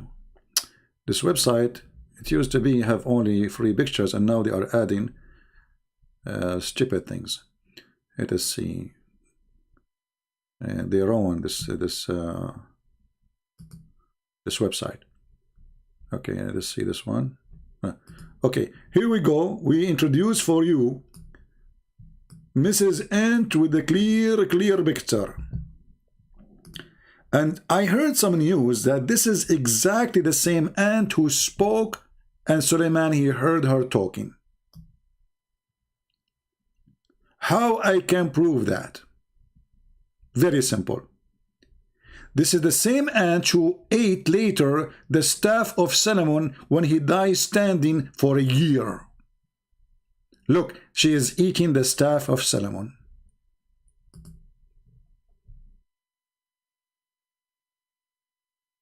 Do you remember the verse in the Quran? Who remember which verse? Which verse? Where in the Quran it says that Solomon, he died standing, and he was standing almost for a year, as the interpretation says, and then the ants, the termite, they ate the staff of Moses. You will hack my web camera. Good for you, Mr. Mahfouz, because what will happen, you will die after you saw how I look like, Mahfouz. That's deep. Guys, Mahfouz is he's going to hack my web camera, and he will expose it to people of Iraq. Mahfouz, potato, I don't even have a web camera in my computer, you stupid donkey. I mean, how you can do that?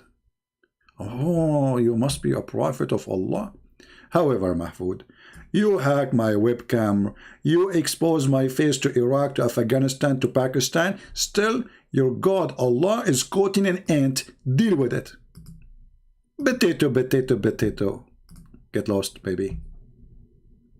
Let your mom talk to me, or your dad. I want an adult. I'm going to hack your web camera, and I'm going to post your pictures of everybody, okay? Do you know what will happen if you do that? You cannot imagine how many Muslim girls will be contacting me. Once I received an email from a Muslim woman, she was really upset. I mean, extremely upset. She said to me, so what if your voice is so sexy? I hate you, I hate you, I hate you. I mean, I was like, what? This is a lot of hate, man.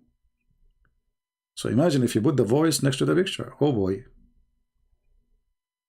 Mahfouz, don't do that. Mahfouz, come on, for the safety of your sisters. Security, security, Mahfouz. Do we have any Abdul?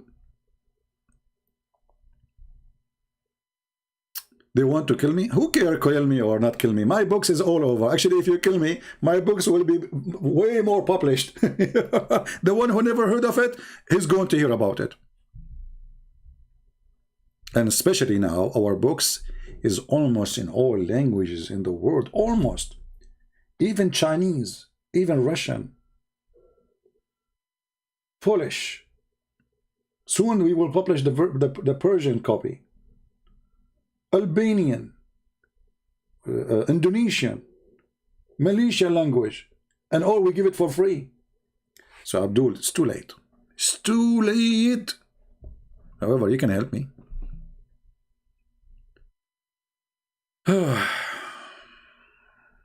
Do we have any Abdul?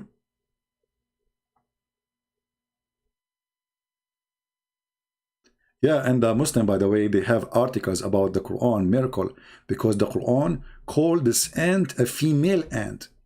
They say to you, if this is a book not from God, how come the Quran say Namla? Huh? How the Quran say the word Namla, which means a female ant? According to science, brother, the one who give warning and the guard, she is a female. Hey, Abdul, in Arabic, we don't have a male ant.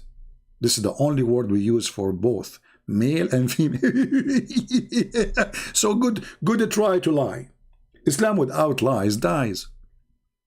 In Arabic, this is what we call the insect ant, regardless if it's a boy or a girl. And actually, we don't have a boy ant.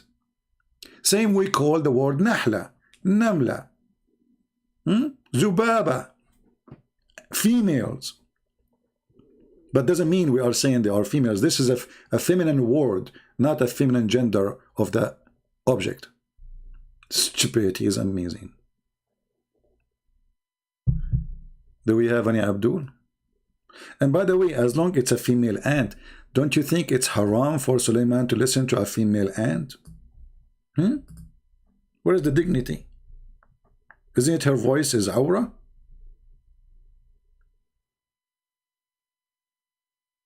And then Suleiman, he heard the speech of the ant, but according to science, ants don't talk. They are deaf, they are mute. So how he heard her speech? What speech?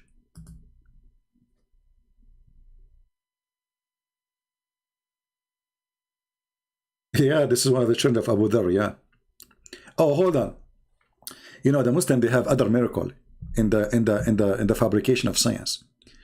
The Quran says the word dharra. The Muslim, they say, isn't it today they use the word dharra in Arabic to describe nuclear? That's deep. Brother, that's so deep. So they say the Quran saying that this is about autumn and nuke.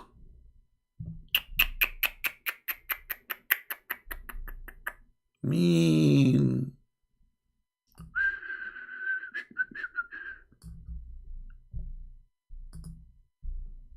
We found nukes in the Quran.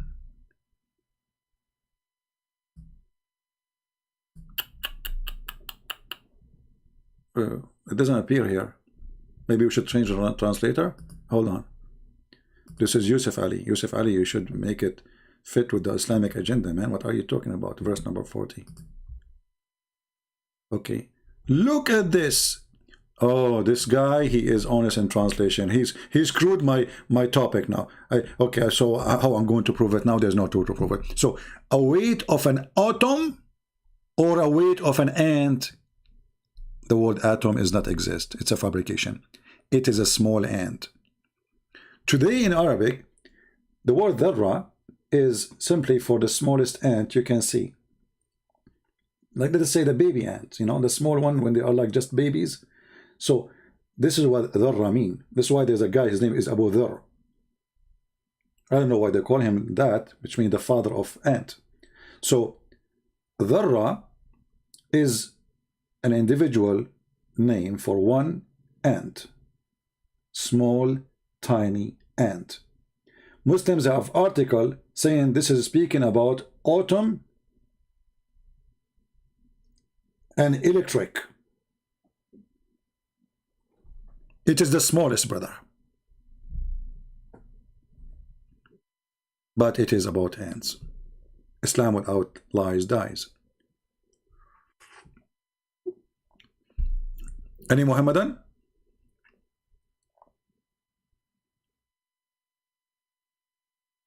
Anyone?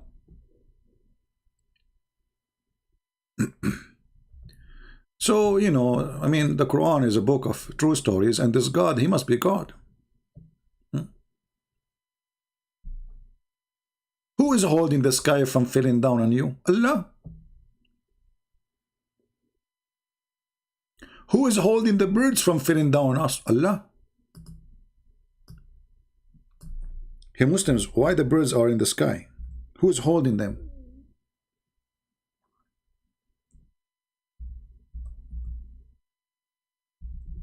Any Muhammadan can help?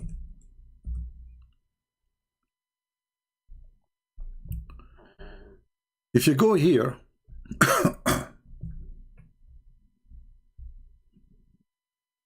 let us see.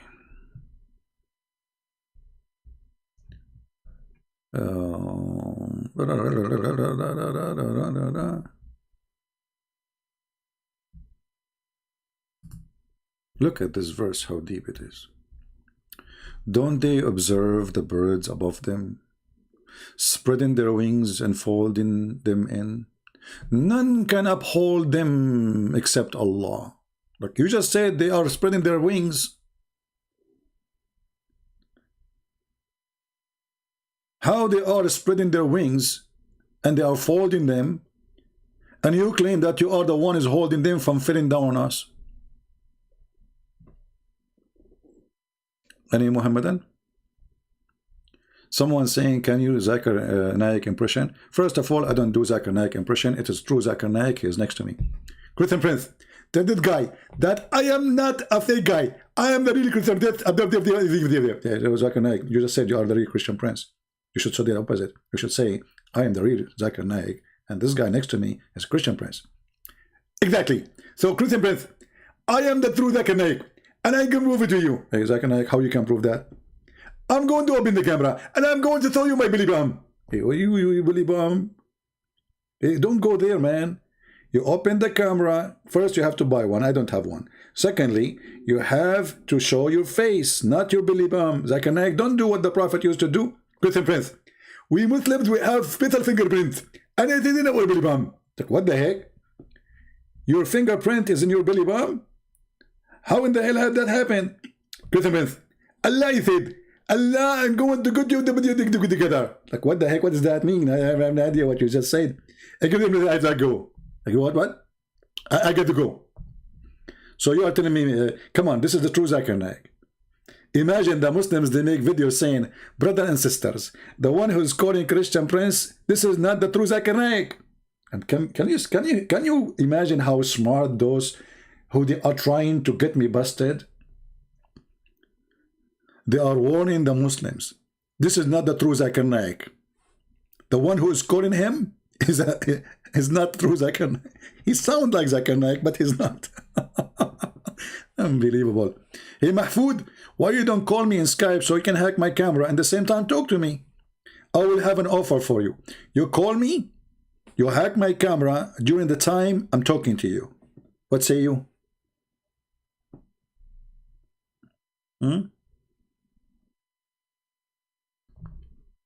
What do you think? I mean, I cannot make it better than this. And yeah, after you hack my camera and you see me, you will jump from the top of the high mountain. You wish you never saw that face. Again, you know, you go to sleep, you know, and the face of Christian Prince will appear to you.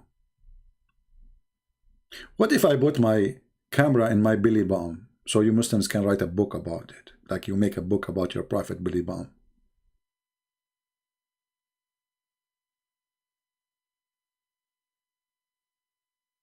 CP is the best of YouTubers.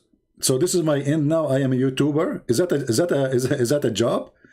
Is that a YouTuber? What does that mean? YouTuber. Like what the heck? He's the best of YouTuber. Is that a rank? Please take it back.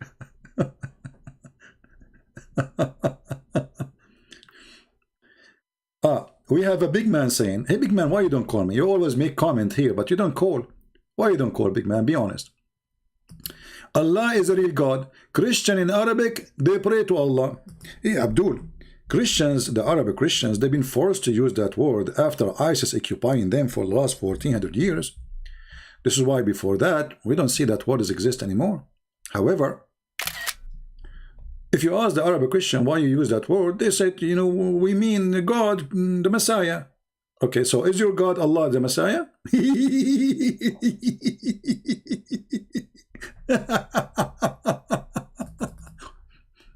No, we don't believe in Allah. And as you see, I'm making fun of Allah. So how we believe in Allah? I am an Arabic Christian. If you don't believe me, I can show you my belly bomb. I have a belly bomb like the Prophet belly bomb. Very complicated. Like there's one knot in the right, and then there's one knot and it'll go to the left. And there's one knot behind it. I have 12 knots. Because we drive the whole world nuts. By the way, is it true that you're a prophet? Somebody, he placed 12 knots of magic on him. And then it took Allah 12 months to take off every knot. I mean, your God is so strong, man. 1 month to open every knot? That is not good.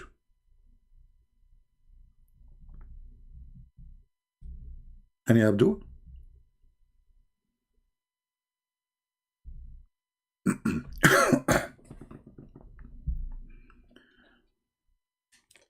Who is a Muslim would like to call us?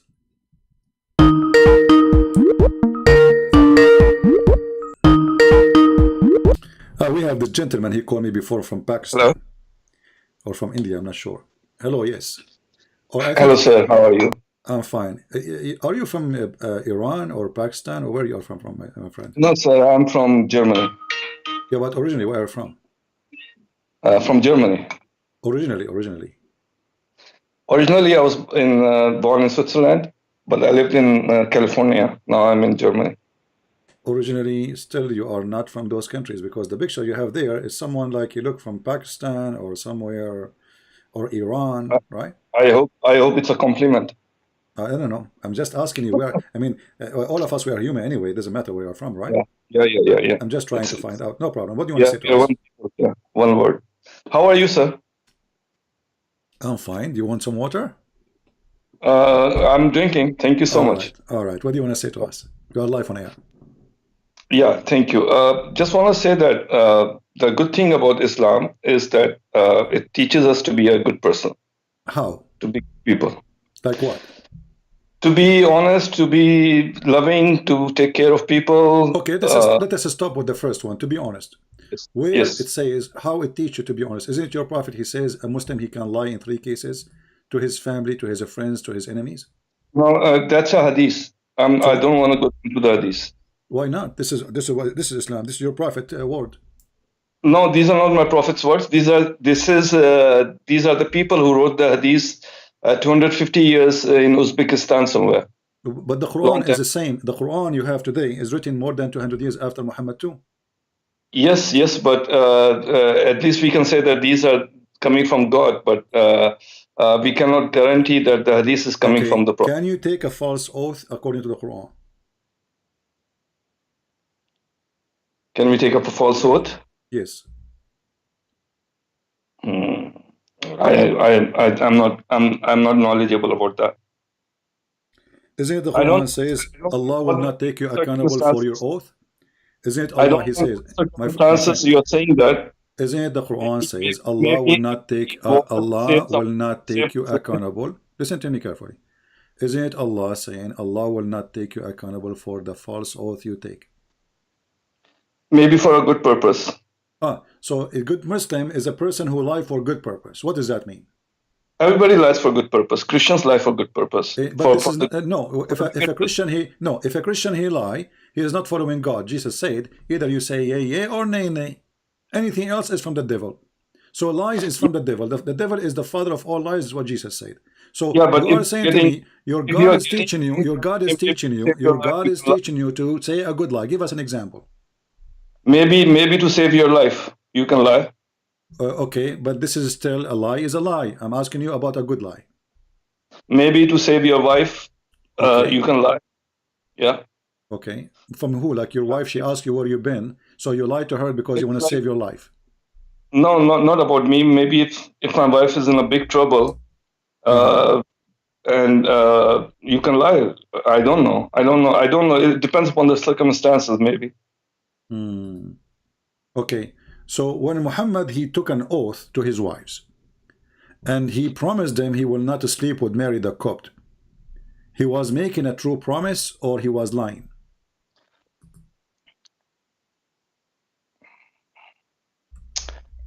I don't know what you're referring to. But chapter 66. Okay, let's see. Let's review that chapter. Let us review that chapter. Can you it's on YouTube, sir? Yeah, let us wait it for you. In English, can you do it for me, please? Sure, we will wait for you in the English in the Quran. Thank you, sir. All right. This is your prophet taking an oath. He took an oath that he will never sleep with Mary the Copt, his slave, again. Still in Arabic. Was he lying or he was truthful? I can only see Arabic. Yeah, now I can see English. When the prophet disclosed a matter in confidence to one of the O prophet, this one, the number one, What the disclosure matter? What translation you are reading? What matter? Oh prophet, no, I'm reading YouTube.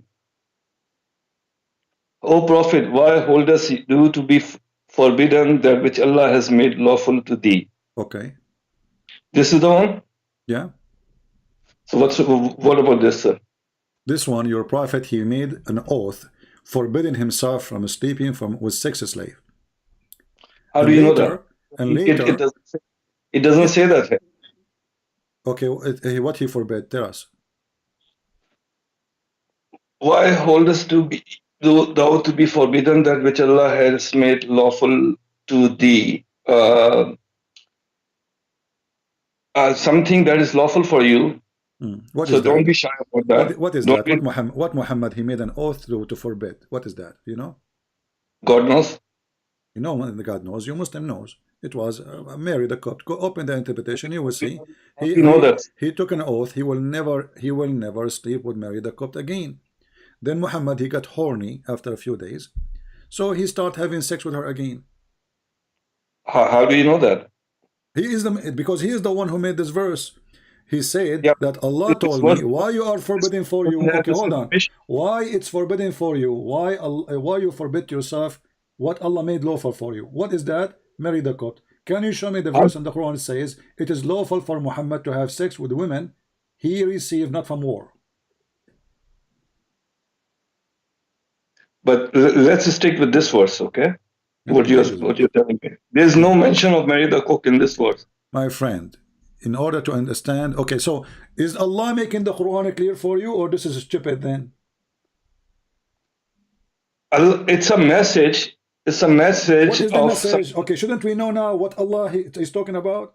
It's a message, we got it. But Allah talking about something he forbade. So if you are saying to me, there's no way to know what Allah he forbade, or what Muhammad he forbid, and Allah saying to him why you are forbidden, this is stupid then, because you should tell us what happened.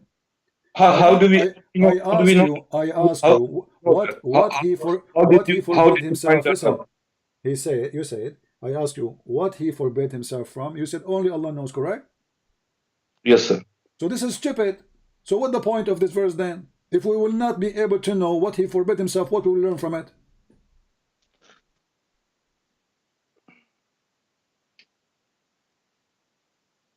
Maybe everything is not about learning. Maybe everything is about knowledge. Okay, what kind of knowledge? Okay, but after reading it, do we have more knowledge now? No, we are more confused, because now we are wondering what he forbid himself from, to the point his God telling him why you forbid yourself from doing that. But if you read all of it, it says, but Allah is often forgiving, most merciful. So that's the knowledge. What most merciful? Here it says already, you know, I will let you free from your oath. So Muhammad he took an oath. Muhammad he take an oath.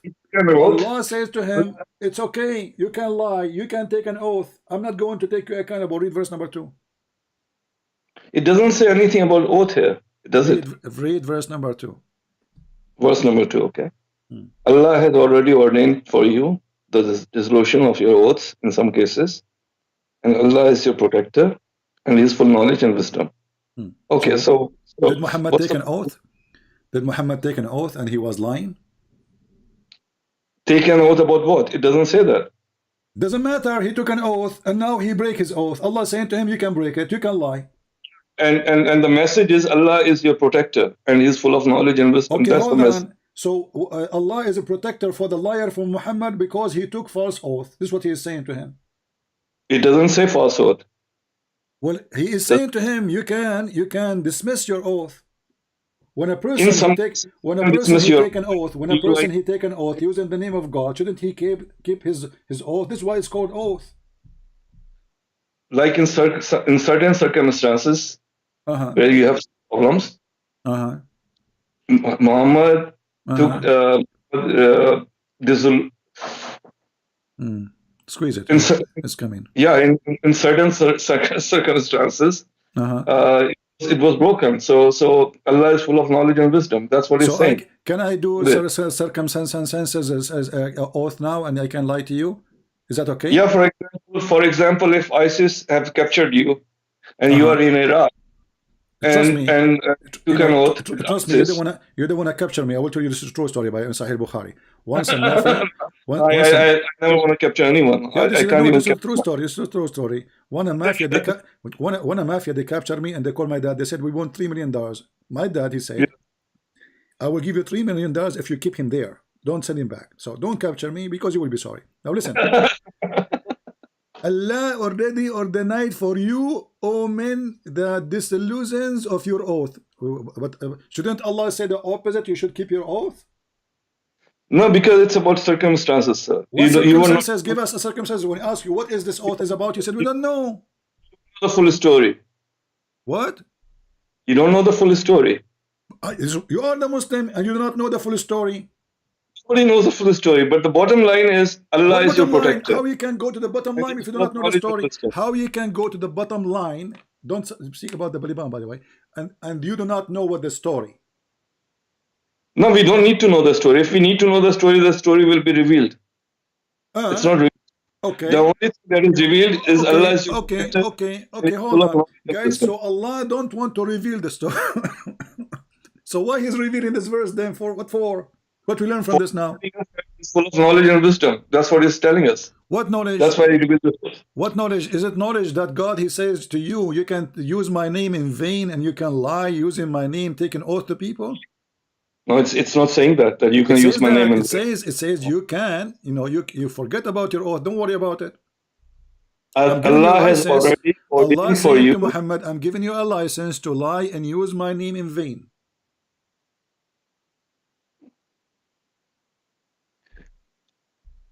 Again, you are assuming that you know the story. I'm not assuming. It is written in the books of tafsir. I'm not assuming. It's you who's assuming that there's no story. So fix what you are saying. It is you who's assuming. I am not assuming. So now we are not assuming because the assume is not there. So if we go to the book of interpretation, we will find in the assuming interpretation that your prophet was having sex with the slave in the house of his wife Hafsa. When the wife Hafsa, she came, and Muhammad, who was not, like, he did not come first, she said to him, in my house and in my bed, Muhammad. I'm not assuming. It's you who's assuming. And when I say to you the hadith, you say, oh, we don't accept the hadith. So how you learn about Islam then? Okay, let me ask you. You don't accept the hadith, right? So we only listen to the Quran. Okay. So we don't follow the tafsir or the hadith, because it's all. I'm going to go with you. As long as you don't follow the Quran, you don't follow the tafsir, you don't follow the hadith. I want you to tell me what is the last name of Muhammad. Bin Abdullah. Where you learned that from?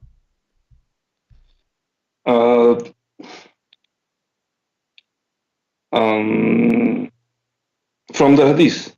A second ago you said you don't believe in the hadith. Yeah, we don't follow the hadith, but there are certain things that we already know. How you know? How you know? It's in the hadith.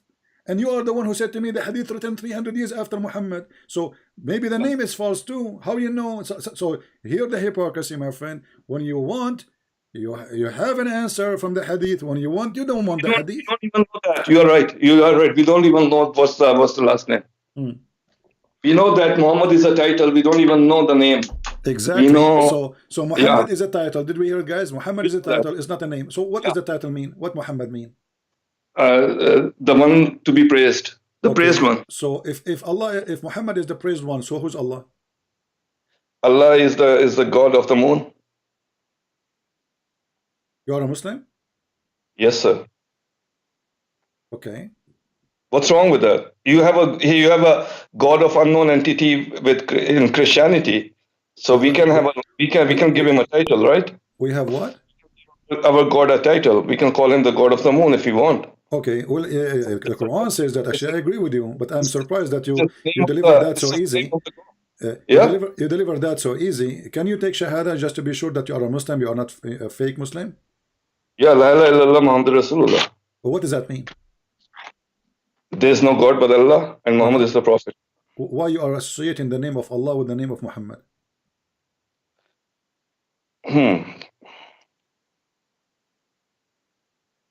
Because we are doing that to tell the people this is the religion. Because the religion. I know it's not fair is to associate the is it a religion to say that there is no God but Allah and Muhammad is messenger? Okay, well, Allah, he sent 124,000 messenger. Why you don't say that there's no God but Allah and Musa is a messenger? Why the Shahada says Muhammad? We are following the last messenger in Islam. That's why. Okay, Muhammad is the last messenger. So is Jesus coming back? Yes. So how is the last messenger? Jesus is not coming back as the messenger, is he? He's coming what? Is he what? coming back as according messenger? to Islam? According to Islam, he's coming what? As what? He's coming back to help people. He will open charity. Maybe, I don't know, but he's not the last. He will work in the Red Cross. I know it. In Islam, we know that the last messenger is Muhammad, not Jesus. Okay, how come Allah, he sent 124,000 messengers and suddenly he don't want to send more messengers? And remember, Allah is the moon God as we agreed. So why the moon God refrained from sending messengers no more? And where in the Quran it says Muhammad is the last messenger? Because this is the final book. There's no other book after this. Who says so? Which other book is there for Islam? I wrote books about Islam. I have already many books about Islam, but there's no Quran 2. Is there a Quran 2 or Quran 3? Yeah, I was quoting ants. I quote an ant in my book, and this is what the Quran quote ants. What kind of God? He quote ants.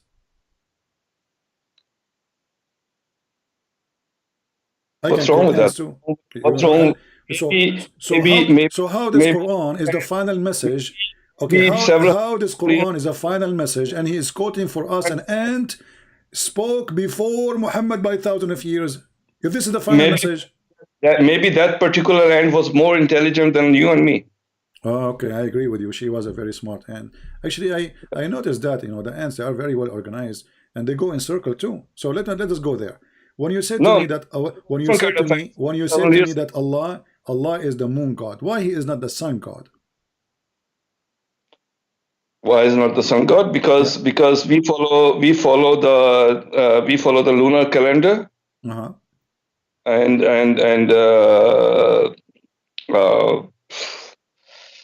it's not that it doesn't mean that he's the God of the moon. Do you understand that? It's just a title. It's just because moon is bright, and moon there's high tide with the moon. And there's development with the moon, and moon we can see the beauty of the moon. That's why it's a title of Allah. It's Allah. So the moon is pretty. Okay.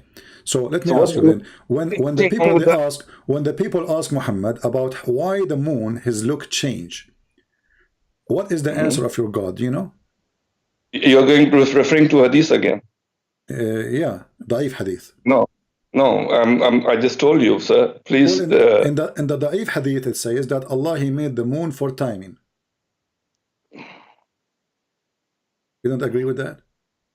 No, I don't believe in any hadith because the hadiths are written several hundred years ago. Okay, let us fix it then. This is not in the hadith. This is in the. This is not in the hadith. This is in the Quran. Okay, show me, sir. Okay, but remember, a second ago you rejected because it's in the hadith. So the second we say the Quran, now we will accept it, right? And I'm following you. I'm following you. I'm not. No, you're not following me. You are fooling me, trying supposedly to fool me. I said to you, Allah, he says that Allah created the moon so people they can know the timing. I said to you, I said to you, this is in the hadith. You said I don't accept hadith, and now I'm saying to you, but this is in the Quran. Now what we will do? Do you accept it or not? I accept it. Show me. But how come you're not accepting the hadith then? No, show me the Quran. Okay, chapter 2, the chapter of the cow. I don't know if you're a Hindu. You used to be a Hindu before. Chapter of the Hindu. Chapter of the Hindu, verse 189. Yeah. Yeah. The Hindu chapter, verse 189. So what's wrong with this hadith? What's wrong with this verse? Because this is not the reason that the moon look changed. What does this have to do with the timing? The moon changed the look of it because of the timing? No, that the moon changes and the days change with the moon, and after 15 days the moon disappears. They are asking him. They are asking him concerning al-ahilla. You see, the moon translation says the new moons. Ahilla simply is the crescent moon. How the moon changed the size, because all what they they see the shape of the moon is changing. So they're asking him why it's happened like this, why the shape changed. So he come with the answer saying, oh, because this is how Allah he made timing. Yeah, it changes with different days. The shape of the moon. But the shape of the moon never changed. The moon, the color of the moon changes. No, nothing changed in the moon. This is nothing changed in the moon. The moon never changed. The way we see it, it changes, yeah, from Earth. Okay, but the one is answering is Allah. Do he see it differently? No, he's talking to us. He's talking to us. He's telling us that it changes for your timing. What timing? So it's correct. But the moon timing is the wrong timing. No, because even Eid, you know, the big Eid and the small Eid, both the Eids, we celebrate with the moon every single month. So Allah he is giving false information about the reason for the moon shape change. He should tell them. He should tell them. No, he should tell them. He should tell them that the moon shape does not change. The moon shape did not change. It is just how it appeared for you because of the reflection of the sun. But he did not say that. He says the opposite. He says something different. He says, you know, the moon have shapes because of timing. So every timing have a shape. He's correct. But every timing has a shape. Every different. The moon did not change his shape. But he's not talking to the people of Mars. He's talking to the people of Earth. So what? He's God. That's why they are asking him, because they don't know. They're trying to find out. God is talking to the Earthlings, to the humans. Okay, I see. Okay. Nothing wrong here, sir. Okay. So Allah, the moon God, yet he do not know that the moon shape is not changing. No, he knows. He knows. So why he did not say so? He knows the moon shape changes. Why he did not say? Why he did not say so? That it's connected with the timing. Why he did not say so? Why should he? Why he has to tell us that? Because they asked him. Because they asked him. No, they ask him about the timing. He's telling us about the timing. No, I did not ask him about timing. They ask him what is the moon shape concerning the moon shape of the moon. Does it say that they are asking? Do you see the word timing there? Ask thee concerning the new moons. Okay, the new moons. Okay, the new moons. If there's a new moon anyway, if there is a new moons, if there is a new moons. Yeah. Huh? The new moon appears after the disappearance of the previous moon. How many moons we have?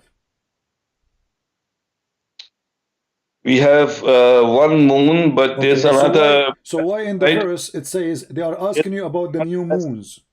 There's another asteroid that we discovered like a few weeks ago that's circling the Earth, so that's another moon. No, they are asking him about the moon they see. They are asking him, don't go there about discover. This is about the time of Muhammad. This is the moon they see in the sky. And those Arab, they think that those are not one moon because they look different. So they are asking him about Al-Ahilla, new moons. So they believe that there are many moons. The moon and the new moon and means the new moons. Not a new moon, it's a new moons. The old moon that disappeared plus the new moon that appears, the crescent moon, means the new moons. You have to be. But here it doesn't say that. It says they are asking him about the new crescent moons. So they are crescent. There are many of them. Did he deny that there are many? Did he say they are one? He said no. He said they are many. He agreed with them, and he said this is because I made them this way for timing. So your God, he believed there's many moons, each one of them in different shape. He didn't say there are moons. It says in front of you. Does it say moons in front of you? Yeah, moons means the old moon that disappeared and the new moon that appeared. Okay, new moon will be new moon, not the new moons. Sir, it's all about grammar and all of that. You know, this is not about the grammar because the Quran is a language anyway. So if the grammar is wrong, your God is wrong. Don't tell me it's a grammar now. So if it's saying the new moons, if you are saying, oh, it's talking about the old moon, so the new moons are appearing now? New moons? Maybe it's not the moons, maybe it's the moon. Who knows? Now we go to maybe. So now we jump for maybe. How are you doing with maybe? Are you good with maybe? Are you good with maybe? Are you a specialist with maybe? No, I'm saying it's the new moons. Yeah, here it says it's the new moons. How many moons appear with the new moon? You said your explanation saying there's an old moon, there's a new moon. So there's a new moon, not a new moons. When I read this verse in English with the new moons, that's how I'm jumping to this conclusion. But maybe it says new moon instead of new moons. No, it doesn't say here. It says in Arabic, al-ahilla. Ahilla is moons, crescent moons, specifically crescent moons. Not moon only. It's a crescent moon. Al-hilal. Al-ahilla. Ahilla is a plural word of hilal. So they are asking him about the many crescent moons. Why there are many? He said, well, I made them this way for timing. But this is a very false explanation. Okay, so it's just the plural and the singular thing that you are objecting about. No, the word in ahilla mean.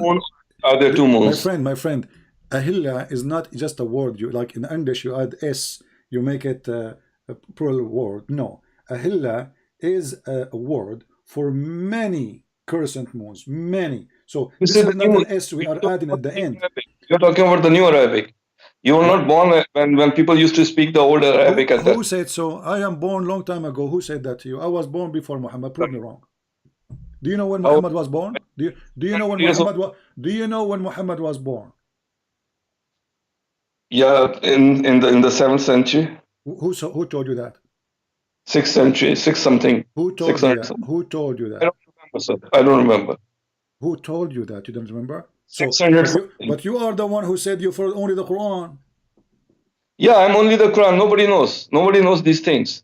Okay. So what do you know? So what do you know then about Islam? So if nobody knows who is Muhammad, nobody knows where when he was born, nobody knows what his father name, nobody knows what his first name, nobody knows. Okay, you told me that his first name is a title, it's not real name. So what is the real name of Muhammad? You don't know. Why should we know his father's name? Maybe it's because maybe it's a joke, maybe it's a lie, maybe it doesn't exist. Maybe it's a mythology. That's what you're saying. I'm not saying that. I'm saying if Muhammad you do not know, you are following who? What you are saying to me, you do not know who you are following. There is somebody he been given a title, the praised one, which is God title, and you do not know his last name. You do not know who is his father. You do not know his first name. So what do you know about him? All we need to know is to be a good person. Is to be good people. Okay, wonderful. Okay, wonderful. Is it a good person? Is it a good person, the one who says you can beat your wife? No. So why the Quran says you can beat your wife? Okay, let's read that. Let's read that, and let's not jump to conclusions. We are not jumping to conclusion. Yeah. Does the Quran says that, or I'm making things up? I don't know how you're understanding that. It's about your understanding. My friend, you tell me your understanding. Does the Quran says you beat your wives? Yes or no? Can we go to that verse? Oh, go ahead. No problem. Here we go. Chapter 4, verse number 34.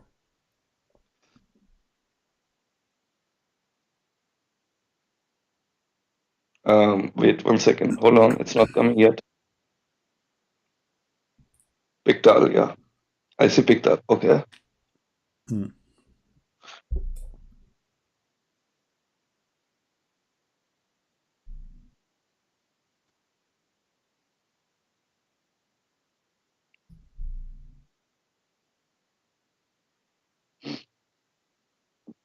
Can you read, please? Yeah, men are in charge of women. Okay. Because Allah has made the one of them to excel the other.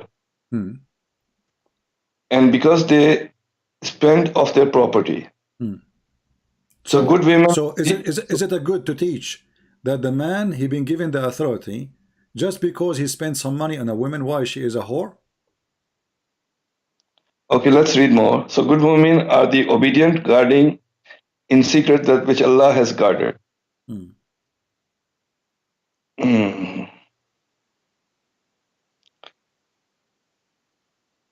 Continue.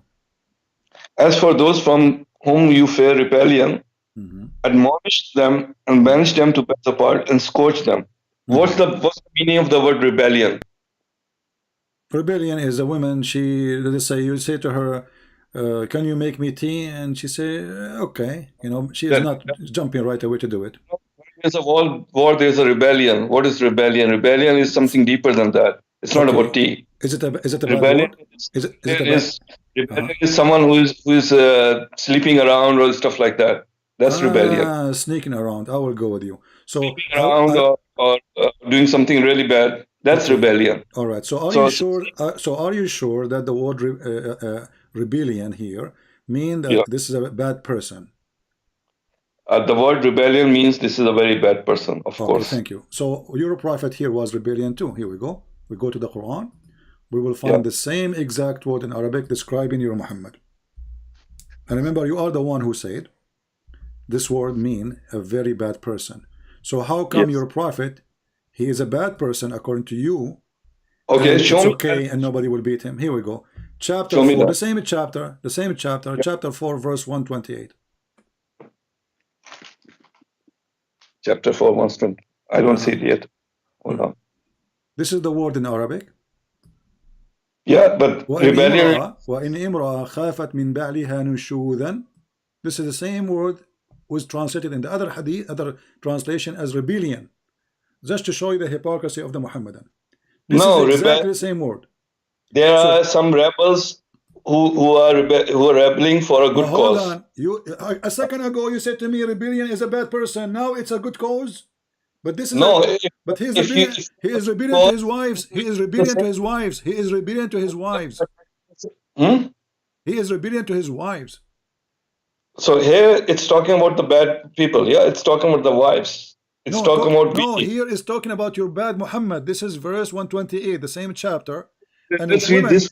If a woman fears the cruelty of this distortion on her husband, there is no sin of them if they make a term peace between themselves. Okay, what is that story? It's about Sauda bint Dama. She was an old woman. She is a wife of Muhammad. Muhammad didn't want to sleep with her no more. Muhammad will divorce her. Hold on. So now Muhammad became rebellion. He don't want to sleep with her. The woman, she have no fault. She is still his wife. Why do you want to sleep with her? Muhammad, he said that, okay, Aisha, she suggests to him, if you want, I can make a deal with her that the day you sleep with her, you give it to me, and you will not divorce her. The woman, she is old. She don't want to be homeless in the street. So she agreed to the terms and conditions. So how come when your prophet is rebellion, his wife, she cannot beat him, and you are the one who said rebellion means bad person, evil person? But when the woman, she is rebellion, according to you, we can beat her. I don't see the word rebellion here. Can you show me, please? I see it. It's because you don't speak Arabic. Here we go. Even here it says, if a woman fear cruelty of distortion from her husband, so he's cruel to her. Do you see it? Your prophet is being cruelty. Yeah. This is more ugly than this is the translation, my friend. Rebellion means what is the let us rebellion? Switch. Rebellion Let means us that switch you to the same translator. Hold on. Let us see the same translator. Read with me carefully and laugh. Mr. Rebellion. Yes, it doesn't say rebellion, sir. Okay, hold on. Okay, all right. Let us see. Here we go. Read carefully. Yeah. If a woman, she feareth ill treatment from her husband. Ill treatment. Do you support ill treatment? No. Okay, your prophet was doing ill treatment to his wives. Where does it say that? It's in front of you. Yes. Ill treatment from her husband, or it is no sin for them to end if they make terms of peace between themselves. Yeah, if they reconcile, then it's okay. Okay, how come if the woman, she have ill treatment, you call her rebellion, and when the husband, he is having ill treatment, you call him, it's okay? Rebellion is far more advanced than ill treatment. Rebellion this is your false translation. In Arabic, the same word. Read me carefully. This is no need for dictionary. This is the word nushud. Listen, this is the word in front of you. Do you see it? Nushud. So it is the same word used in both verses. Both verses have the same exact word. If they make peace, even if there's a rebellion, remember, if there's a war between Iran and Rome, Persia and Rome, and then we have peace. How come if the woman is rebellion? Listen, how come if the woman is rebellion, she is being evil, as you said, she is being better person, and she sneak around according to you. The word rebellion means sneak around. And now, if Muhammad is sneaking around, and we prove it, this is what he did with Maria the Copt, and Muhammad is being rebellion, and he is not treating his wife nicely, how come the wife, she cannot beat her husband? That's your understanding, sir. This is not my understanding. This is what the verse is saying. I can open the interpretation for you. No, let's stick with the verse. Why we go to the interpretation when we are not supposed to? The interpretation will confirm that if this is my understanding or this is the Islamic understanding. Yeah, but those people were not prophets, were they?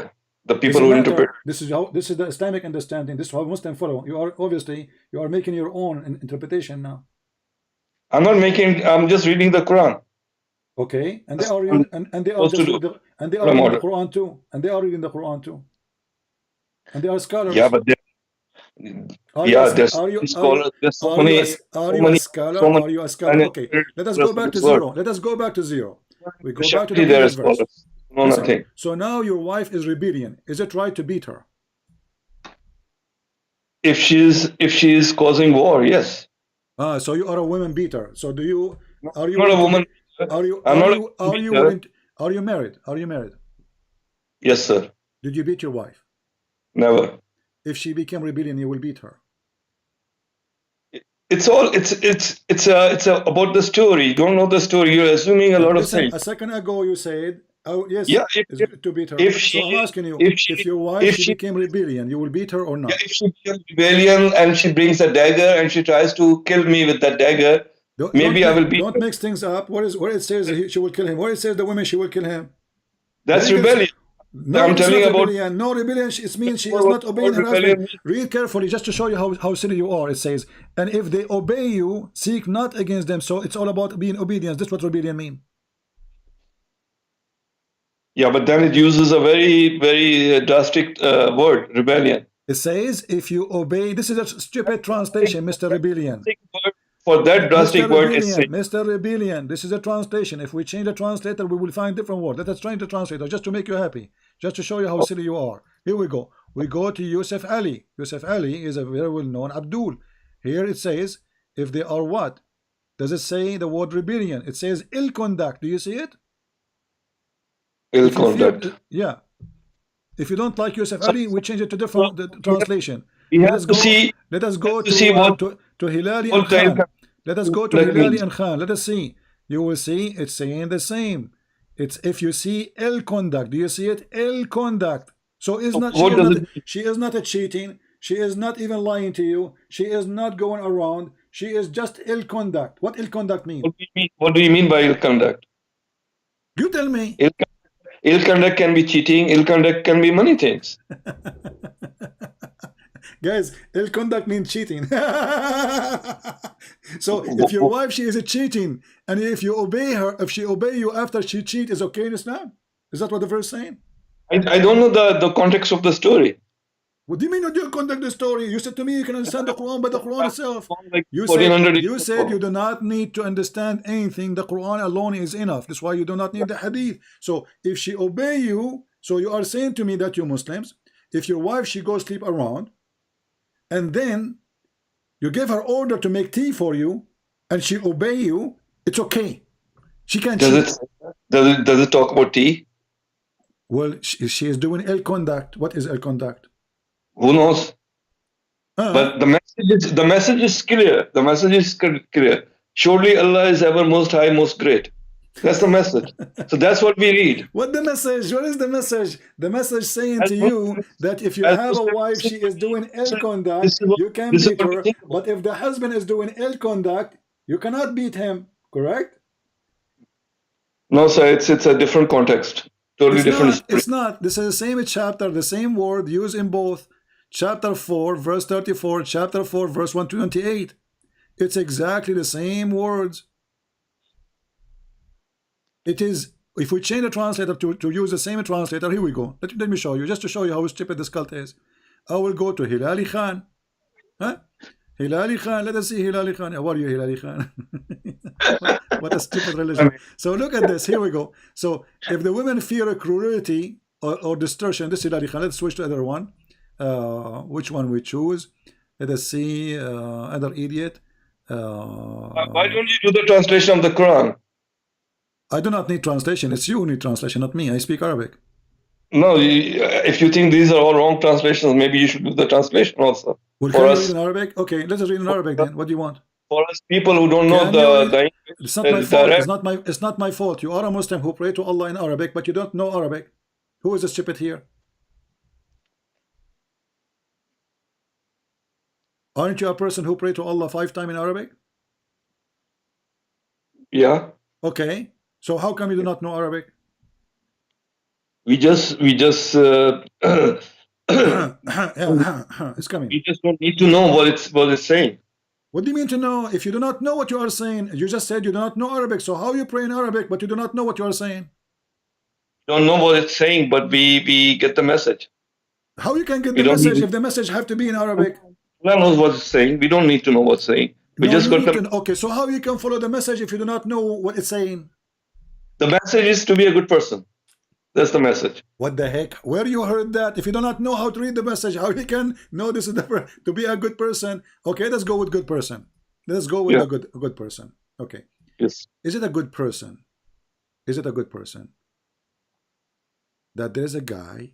He say I'm a prophet, and if there is a females they like to have sex with me, they can come to my door. Is that okay?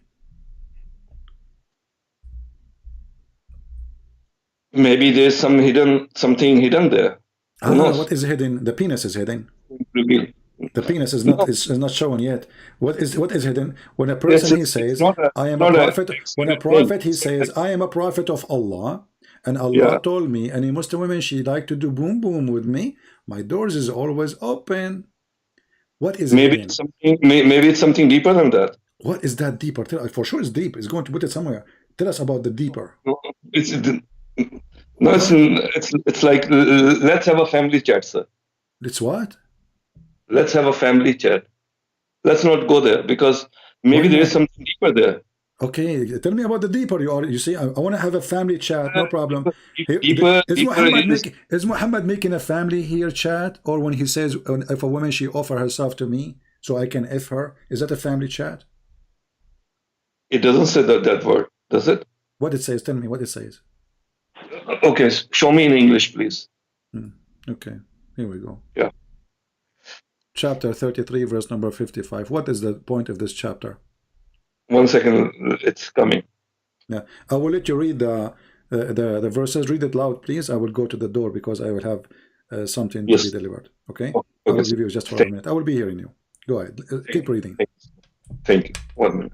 It's coming.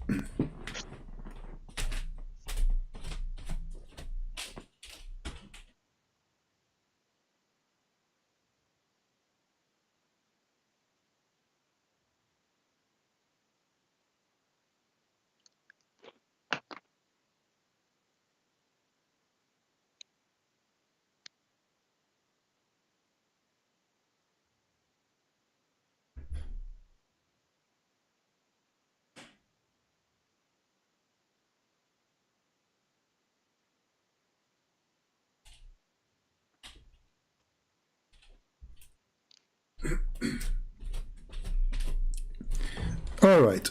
Yes, so I read it. The conclusion now you received from this verse. The deeper meaning might be the message of God. What? This is the message of God? Yeah, message of God. Okay, the message of God, you can have sex with this and this and this and this and this and this and this. Okay, I want you to start reading from the beginning. It says here, we have made lawful for you your wives. Don't you think this message is too late? Already they are wives. Okay, good. Lawful for you your wives. What do you mean good? What do you mean good? What do you mean good? The guys already have 13 wives at least. And now you are telling him, we made lawful for you your wives?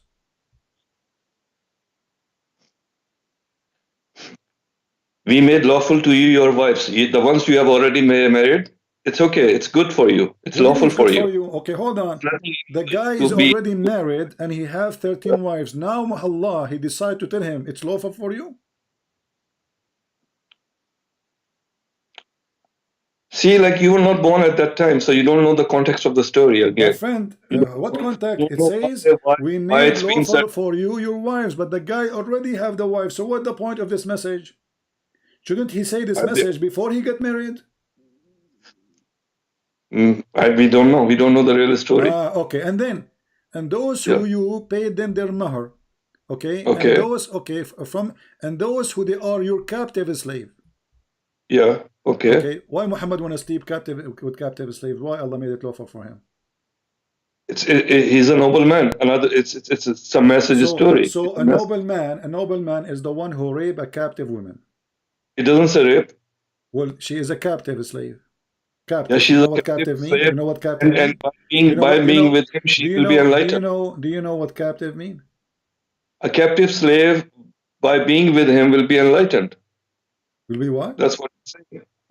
Will be enlightened.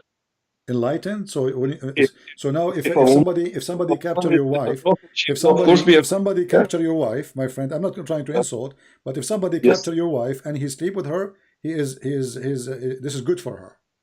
I'm not Muhammad. I'm not Muhammad. So Muhammad, because his penis is special, he can rape women, and that is an honor for women. It's all about enlightenment. It's like enlightenment. A slave. Okay. What the enlightenment have to do with raping those women? It doesn't say rape. Does it say rape? Well, she's a captive.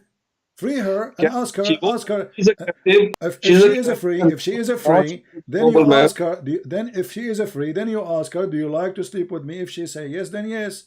But not when she is a slave. Can she say no? Of course she can say no, but it's lawful, and she will not say no because she's. Hold on. In the front of everybody, show me one verse in the Quran is saying you can say no as a slave to your master about sex or about anything. Go ahead. This verse is not talking about slave and master. Well, Muhammad says those are slaves. Unfortunate people. It says your right hand possess. Your right hand possess. Yeah. So Muhammad now already have 13 wives. Allah giving him a license to have sex with those slaves, who he possessed them by by capturing them. Those are the unfortunate people that he's enlightening.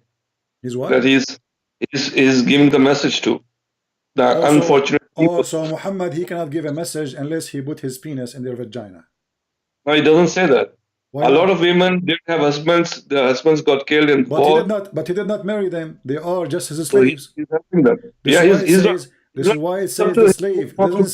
It doesn't say those who they are women who you free them and you marry them. It says the slaves, your right hand possess. So they are at that moment his right hand possess. So you are saying to us that you're a prophet, he spread his message through his semen. No, I'm not saying that. You are saying that. So why he need to sleep with them if he have already many wives, and why Allah giving him license for such a thing? Maybe it's not even about sleeping. It's about who knows? What do you mean who knows? It says it's made lawful for you, your wives. It's not about sleeping. It's made lawful to you, your wives, to whom you have paid their meher. Okay. What the word yastankiha mean? Yastankih. To have sex, yeah. Thank you. So why you are saying about sleeping? So whom you right hand possess, you can sleep with them. You can. But you just said maybe it's not about sleeping. So the word yastankih means sleeping. That's what the verse saying. Okay, and then we continue. And then we continue. Remember, it's you who said to have sex, right? The word yastankiha mean to have sex, correct? Okay. Yeah. Okay. Here it says, and any women, a believing woman, she offer herself to the prophet to have sex, to do nikah. And any believing woman, she offer herself to the prophet. Okay, I ask you what the word yastankih mean. You said to have sex with her, to F her. Okay, why a believing woman? Why Allah he made a privilege only for Muhammad, that any believing woman, she can come at his door and knock at the door, and she say to him, if I want. Because he's the only prophet. There are no other prophets. So because he is a prophet, he can if all Muslim women. No, because he's a prophet, he can. There's a lot of wisdom there. There's a lot of things. There's a lot of wisdom. There's a lot of story. There's a lot of good things that are. Now, because if he is a prophet, Allah given him a privilege for him alone to F all Muslim women. Why? Maybe he's bringing some virtues. He brings some what? He bring what? Virtues. There are virtues there. Virtues? What does that mean? Yeah, virtues. Virtue means noble things. So when you F all Muslim women, you are doing noble thing. Yeah. So Muhammad he opened a charity. It's called penis charity. Any Muslim woman, she is horny, you go to Muhammad will F you, and that is the virtuous you are saying. You have to talk to God and the Prophet about this. Well, I'm not to you about this because your prophet is dead and your God does not exist. I'm not here to judge God and prophet like this. I don't care. You are the one who just said that your prophet is doing good work by effing Muslim women. Why you want to do that? What's wrong? There's no. Isn't it enough? All the women he have, the slaves, the wives, the cousins he sleep with. Now, in the top of that, any Muslim woman she offer herself to f her, and you are saying to me this is charity. All the women want the prophet. All the Muslim women, they want the prophet. All Muslim women. So are you saying to me that Muslim women are a bunch of whore? No, because they want to be close to God. Because they see his nobility. So you are saying to me in Islam you can be close to God if you f Muhammad. No, I'm not saying that. You are saying that. You said that. I asked you why they want to f Muhammad. You said because they want to be close to God. They want to learn from him. They want to be close to him. Like if there's they want to be close to learn or close. They want to be close in the bed or close to learn. Hold on, this is about effing. You are the one who said to have sex. Yes, thank you. How you said? I asked you what it means. You said to have sex. Okay. Long-term relationship. You learn a lot. What they will learn from Muhammad when he have sex with them? Go ahead. But sex is not the only thing, is it? But it says here it's about sex. Yes, thank you. It did not say anything else. It says yes, thank you. Which means to f her again and again and again. It's a continuous verb. Yes, thank you. I asked you what does thank you mean. It says to have sex, and it's a continuous verb. Wonderful. So now, what she will learn from the Prophet? Women, Muslim women coming by thousands. Muslim women coming by millions. Let us say Muhammad exists today. And there's more than 1 billion Muslim women, maybe, or a billion Muslim population. Let us say there's half of them is women. So now we have 500 or 600 Muslim women. They are horny to f Muhammad. What is that for? Yeah, but we don't know. We don't know what sex with the Prophet is like. We don't know that. So you send your wife to the Prophet. He have sex with her, and then she come back to you to tell you. No. It's. I'm not saying that. Well, you just said you don't know how have sex with the Prophet look like. Who care? So you are. What is the purpose of this? You said we do not know how have sex with the Prophet will look like. Do you think he will use his nose?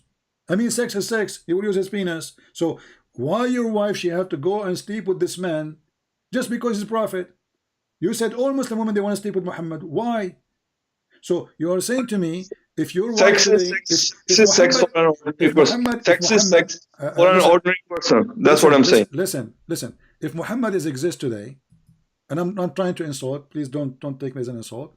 If Muhammad exists today, and your wife she wished to sleep with him, you will not say no. No, he doesn't exist today. I'm not saying he exists today. If he exists today, if he come. No, why are you saying if? Your wife she decide to sleep, and your wife she decide to sleep with him. Are you there to say no?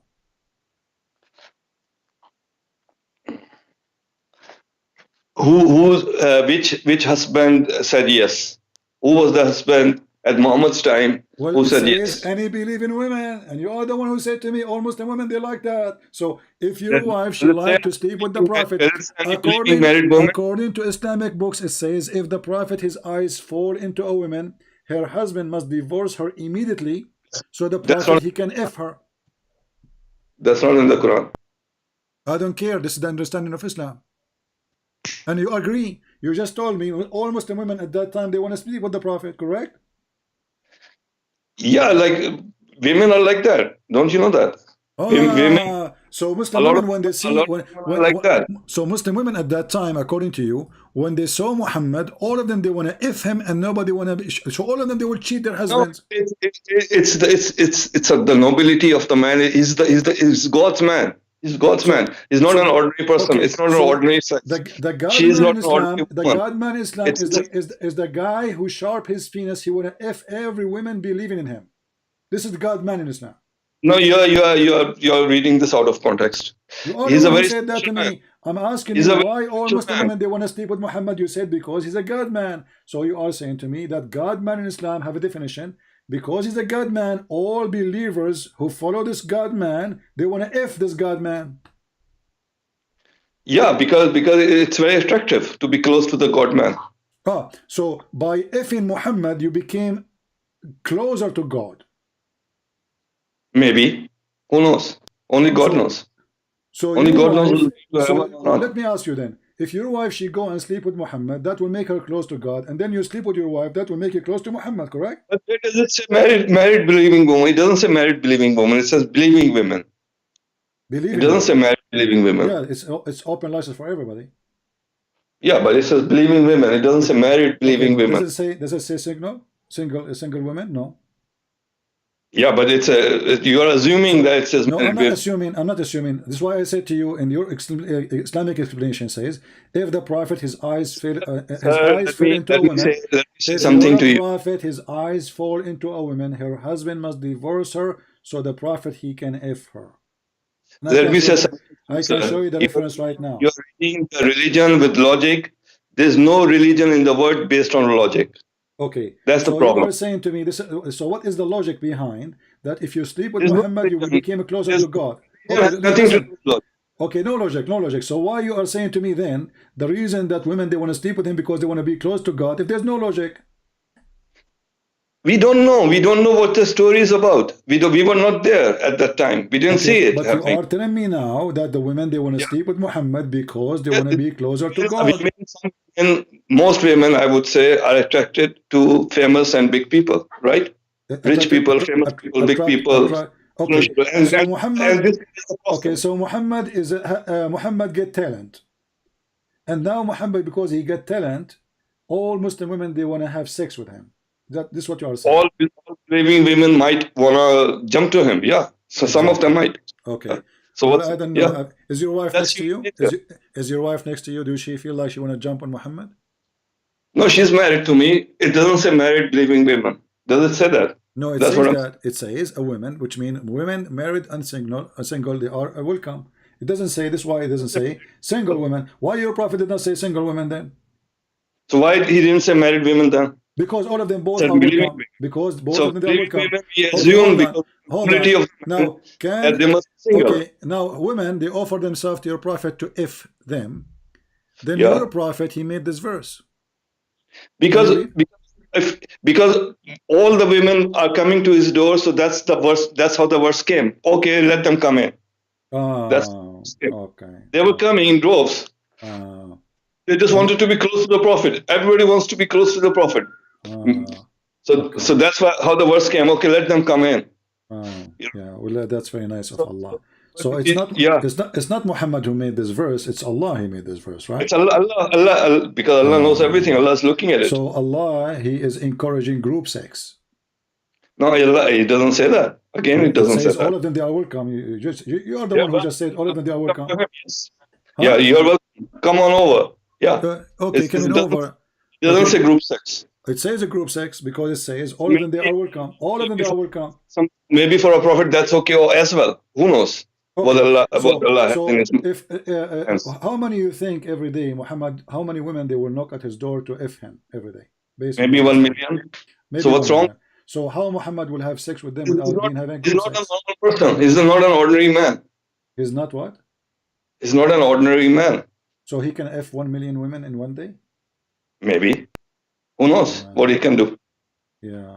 What his power is. You know what? I can do 999,000 million. 1 million is too much for me, to be honest with you. This is too much, really. I don't think I can. I don't think I can have that number. Because if you talk to me about Christianity, then it's even worse. Much more worse. Like what? And if you go with the logic, it's even so terrible that I can't even tell you. But we don't follow any religion. We don't follow any religion with logic. That's deep. Okay, let me ask you. So Muhammad, after I make Muhammad, after he made all those verses, after Muhammad he made all those verses about effing, was he able to F anyone? Oh God, you're still there. I'm still there. Are you? I'm here. You are. Yeah. Okay. Ask me. After all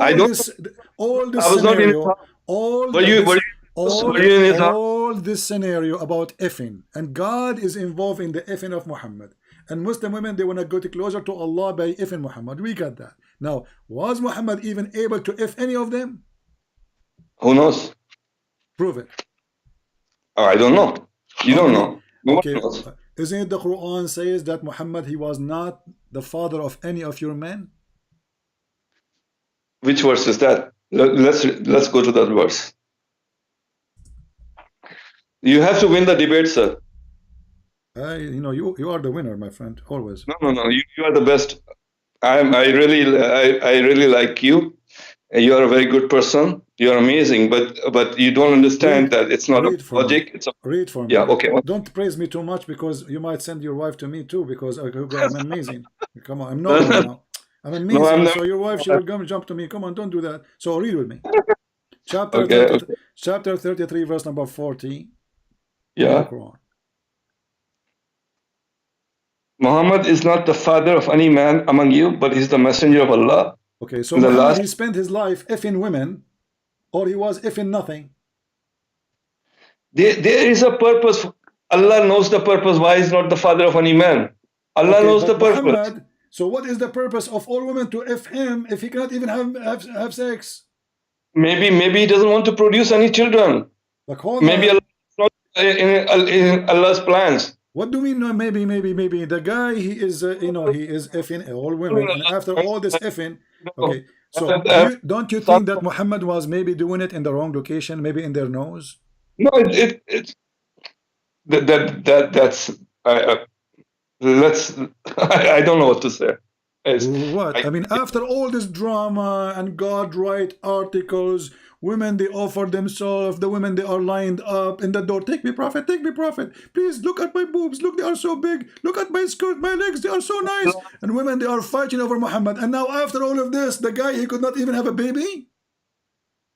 It's not in Allah's plans. It's what? To have a baby. It's what? It's not in Allah's plans to have a baby for Muhammad. So it's Allah plans to make Muhammad penis happy, but he could not make him happy to have a baby? Which one is more important? It's in Allah's plans to satisfy the women, to make them happy, to spread the religion, to spread the message, to make them, bring them into nobility. Well, I know that you don't believe in the hadith, but the hadith confirm that Muhammad, he cannot satisfy the women. And this is the point in front of you. Hold on. You're a prophet wife. You're a prophet wife. You're a prophet wife, she said. Does the women, hold on. You're a prophet, Abdul, listen. You're a prophet wife, she said. Does women get this charge? It's hadith. It's hadith. Who would write a hadith like that? Imagine how crazy that person is. Someone who's writing something like that. Imagine his thing. I will tell you who will write a hadith like this. Muslim idiots. Yeah, I agree with you. But all of you are idiots. I agree with you. Okay, so now what is my problem? Your wife a prophet, she said that. Your wife prophet, she said, how in the world a woman gets a discharge? That means Muhammad, he was never able to make her come. Again, you are going to the hadith. So Muhammad, he had long line of women in the front of his door to F him. Then they go inside the room. What Muhammad do exactly? They never have charge. About sex. Tell me how stupid that person would be writing hadith about sex. Imagine. My friend, he is a stupid or the one who made the Quran, because the Quran is about sex too. We just showed you a verse about women lining up to F Muhammad, and you did not see that as stupid. So how come this one is a stupid and the Quran is not? That's about message. What message? It says to F her. I ask you what the word is. I ask you what the word is. Thank you, mean. It says to have sex. So now this is message. Yeah, maybe there is, maybe just a touch can deliver a message. Who knows? Okay, listen. Yeah. When Muhammad wife, she's saying, how in the world women get discharged? Don't you think there's a mystery is exposed here that Muhammad, he is in this ability to do boom boom? No, after 300 years, who would know? Okay, let us book the dot together. Muhammad could not have sons. The Quran confirmed that.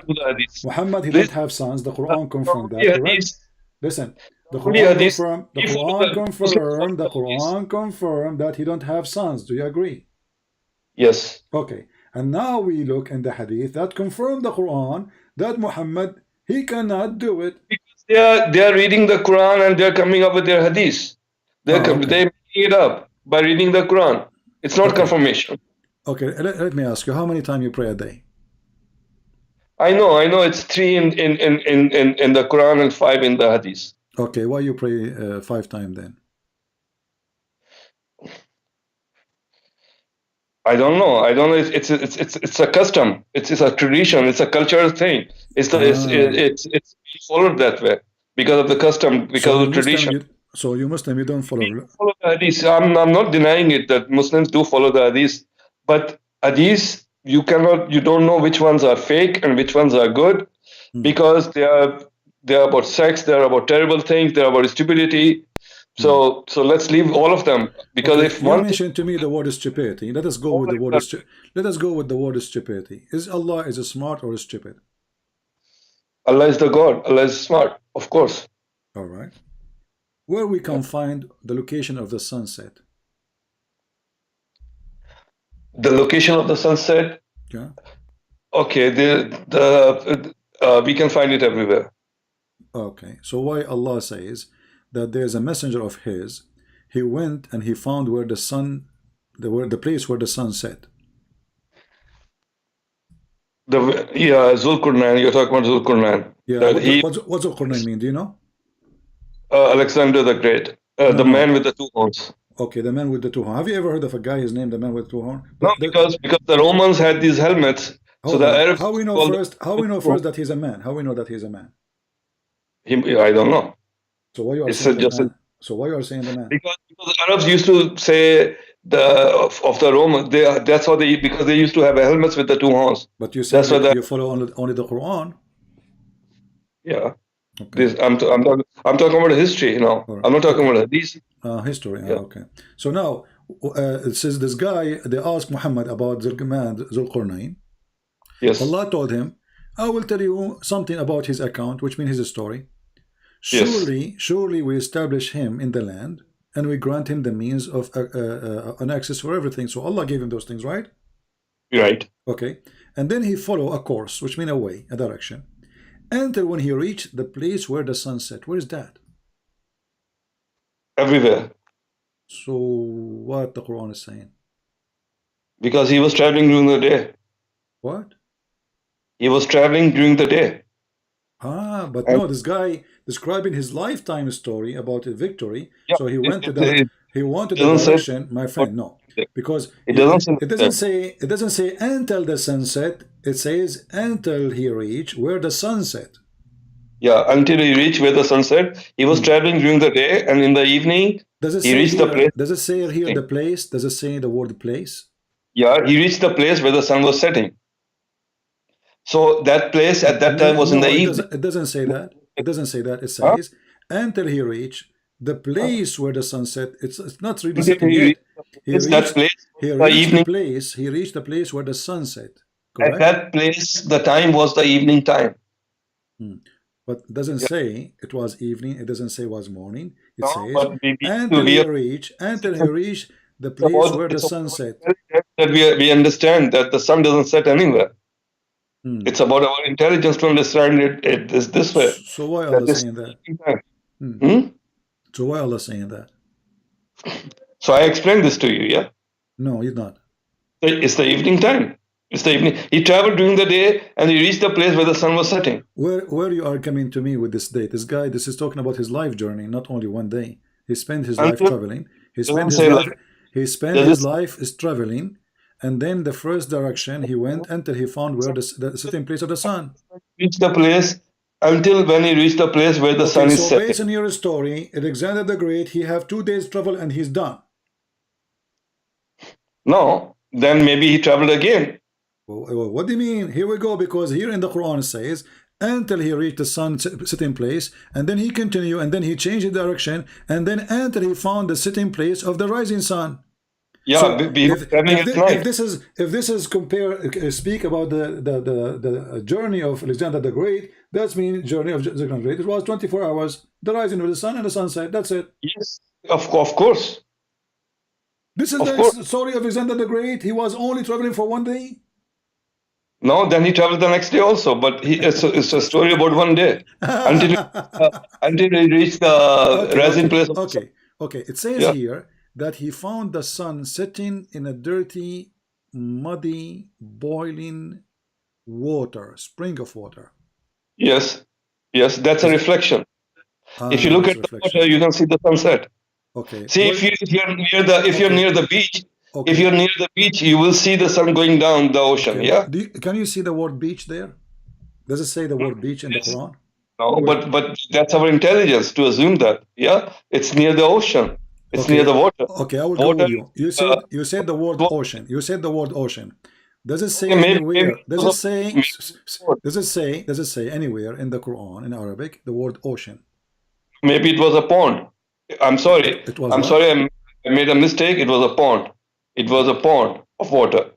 Okay. A pond. So it's a pond of water where where the reflection of the water clearly says you that the sun set. If we have a small jacuzzi, and that makes Alexander the Great find the sun sitting in that jacuzzi.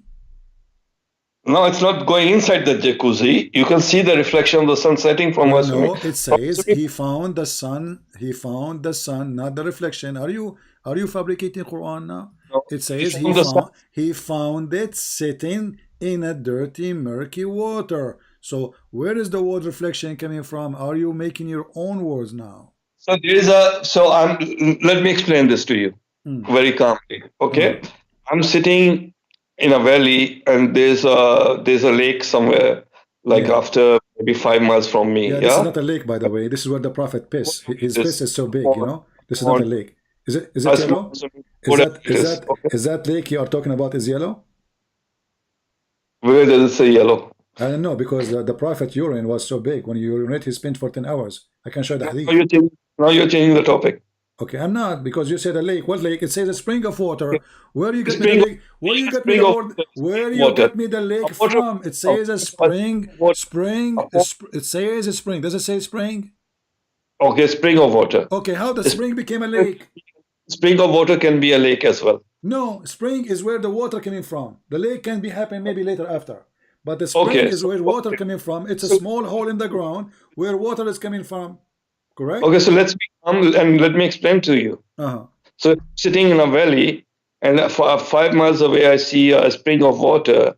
So I can see the sun setting inside. I can see the sun setting inside the spring of water, but it doesn't mean that's going inside the water.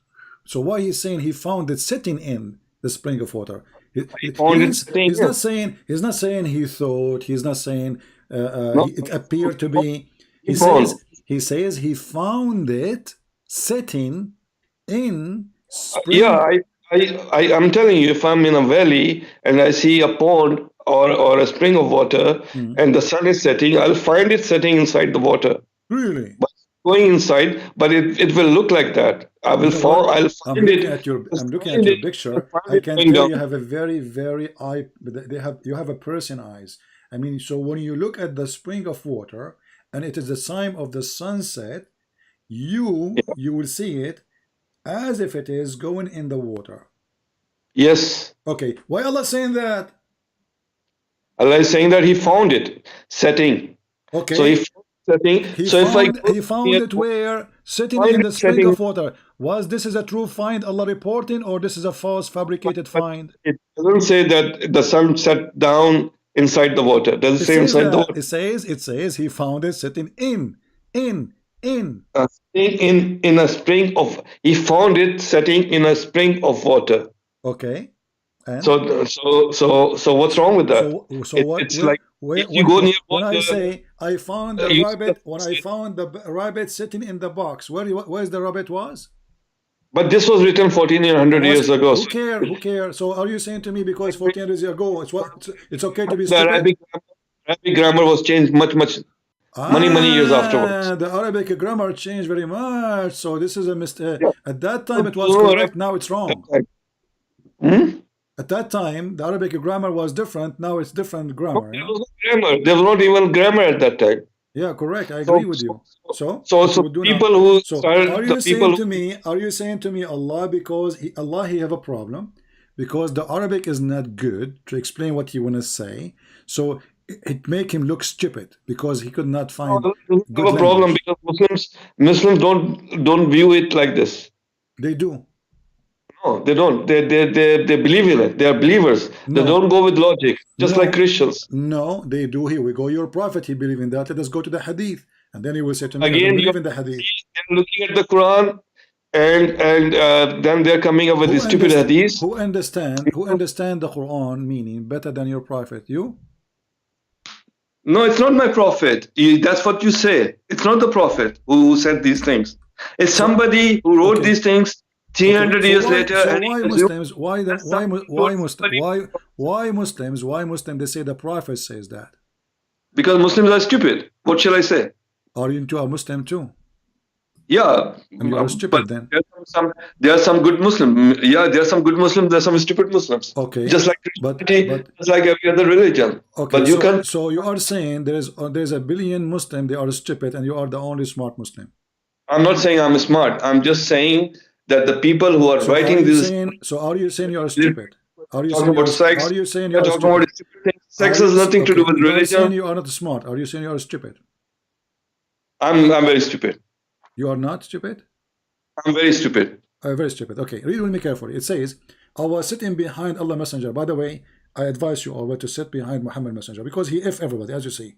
So be careful. Again, you are going to the hadith. All right. Because they read the Zulqarnain story. Who knows who this guy was? Who wrote this hadith? Who knows? Who knows? Do you know? Who knows who wrote the Quran? Who's the guy reporting? Who knows who wrote the Quran? Who was Abu Dhar? Does anyone know who Abu Dhar was? Yeah, the father of the ants. Nobody. He have sex with the ant and he have babies from the ant. See, nobody knows who Abu Dhar was. Okay, who's Muhammad is? Who's Muhammad is? He didn't even live at that time. Who's Muhammad is? Muhammad is the praised one. He's the messenger of God. But I ask you, who is he? You do not know. I ask you what his first name, you do not know. What his last name, you do not know. We are believers. We are not supposed to know these things. We just need to know. Okay, it's not supposed to know who is Abu Dhar too. It's not supposed to know who is Al-Bukhari too. It's not supposed to know who is Abu Bakr too. It's not supposed to know anything then. So what's the point of this religion? Now, my friend, listen carefully. This your prophet is explained the Quran says, Abu Dhar, he said, I was sitting behind Allah Messenger for his security, by the way, was doing that because Muhammad is very, very aggressive if you sit in front of him. I'm telling you, be careful. So he was sitting behind the Messenger of Allah who was riding a donkey.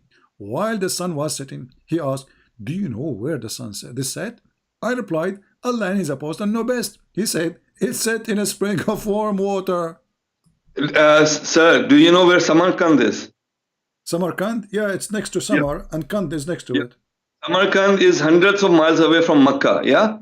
And there's a guy sitting there in Samarkand coming up with this Sahih Hadith.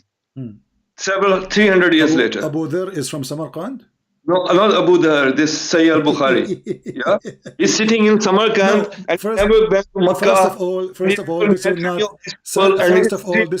Sahih al-Bukhari. Secondly, if Sahih al-Bukhari is the most accurate, he is collecting the hadith, he is not making hadith. Al-Bukhari is a person who make a book to collect what Muslims they said before him. He is not making the hadith. He's collecting sitting in his office in Samarkand. Doesn't matter where he said. Yeah, and he was born 300 years later, and he came up with this wild stories. Okay, okay. Let me ask you: the Quran today you have is written by whom? Which year? I think it was published by Al-Azhar University in 1919. No. I mean, this is a reprint. The original, the Quran, the Muslims they have, Muslim today they recite. The recitation of Hafs. Hafs, okay. This is first time became a print of a book when? I think 1924. When? 1924 by Al-Azhar University. 1924. Before that, it was not a book? I don't think so. Okay, I will go with you. So how you can be sure that this is your prophet Quran? The things that we are sure about, we are not sure about anything. The things that we are sure about is the message. The message. By the way, 1924. This is my birthday. I was born in that year. It must be blessed. It must be a blessed year then, because this is when the Quran started printing. I know. I'm coming for a reason. The Quran printed in the same year I was born. Unbelievable. Unbelievable. You know, it was like a message from Allah to me. Like I'm born. I'm coming out, and the Quran is being printed too. Unbelievable. Okay, continue. You must have a very long white beard. Long what? Long white beard. Don't remind me, friend. Just today I got a ticket from the police because my beard was blocking the highway. Oh wow! And it's very white because you are born in 1924. No, actually, because I color my beard like your prophet. I put onion and henna. Have you ever heard of a prophet? Why your prophet he make his beard he colored by henna? Why he want to be blonde? Yeah, another hadith. So what? See, hadiths are talking about the color of the beard. Hadiths are talking about the sex. Aren't you the one who said we follow custom when you pray 5 times? Yeah, we pray 5 times. We follow the custom. We follow the. It's in the hadith. The custom is in the I hadith. know, it's from the. I know it's from the hadith. It's not up to you to what follow can we do if the majority of the Muslims are following that? What shall we do then? We cannot do anything. We have to just all follow it. Listen. Okay, listen. So, do you reject the word hadith? Quran is a hadith. I know where you're going. Okay. So how you accept the Quran when the Quran is a hadith? But the difference is the Quran is the word of God and hadith is not. That's the difference. Okay, hold on. Let us see if the Quran is the word of God or not. Let us go back to 0.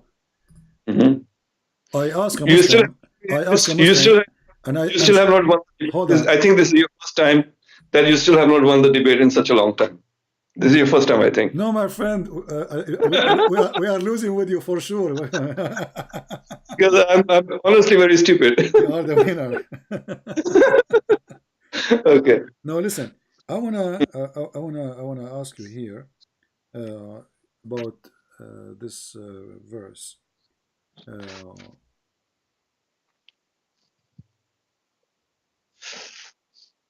I want you to tell me what is this verse is about. I'm really confused and I'm very worried.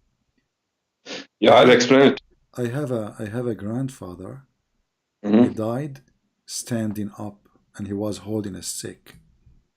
We spoke to him last month. He did not answer. I go to his bedroom. I spoke to him again. He did not answer. I said, do you want to eat? My grandma, she asked him, do you like to eat? He did not answer. His friends came to take him for hunting. He did not answer. People come, goes, he don't answer. He's standing holding a stick. Do you think he's dead? Is your grandfather? Yeah. Maybe he's not human. So how does stupid Quran speak about Solomon that he died standing on a stick and nobody discovered that he is dead, and the termite, they ate his stick?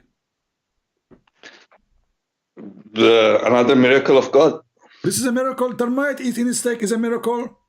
Yeah, just maybe it's a message. Who knows what it is? So what is the message of termite eating the steak of Solomon, and Solomon is standing and he's dead for a year, and this guy is a king. This guy is a king, not like my grandfather. My grandfather is not a king. This guy is what? My grandfather was a pirate. My grandfather was a pirate. Follow the king. Obey the king. What? Follow the king. Obey the king. Be scared of the king. He's not dead. Maybe that's the message. Who knows? But isn't it obvious to know that the king is dead after 2 minutes if you speak to him and his eyes not moving and his lips is not moving and he is not even farting? But he's not moving. So how? So why anyone will scare from that person? I don't know. Maybe not scared. Maybe something else. Who knows? No, it says, 2,000 years ago that they did not see that he is dead until the termite they ate his steak. So the purpose of this is to make them not to know that he is dead. Can you really believe that there's a person standing?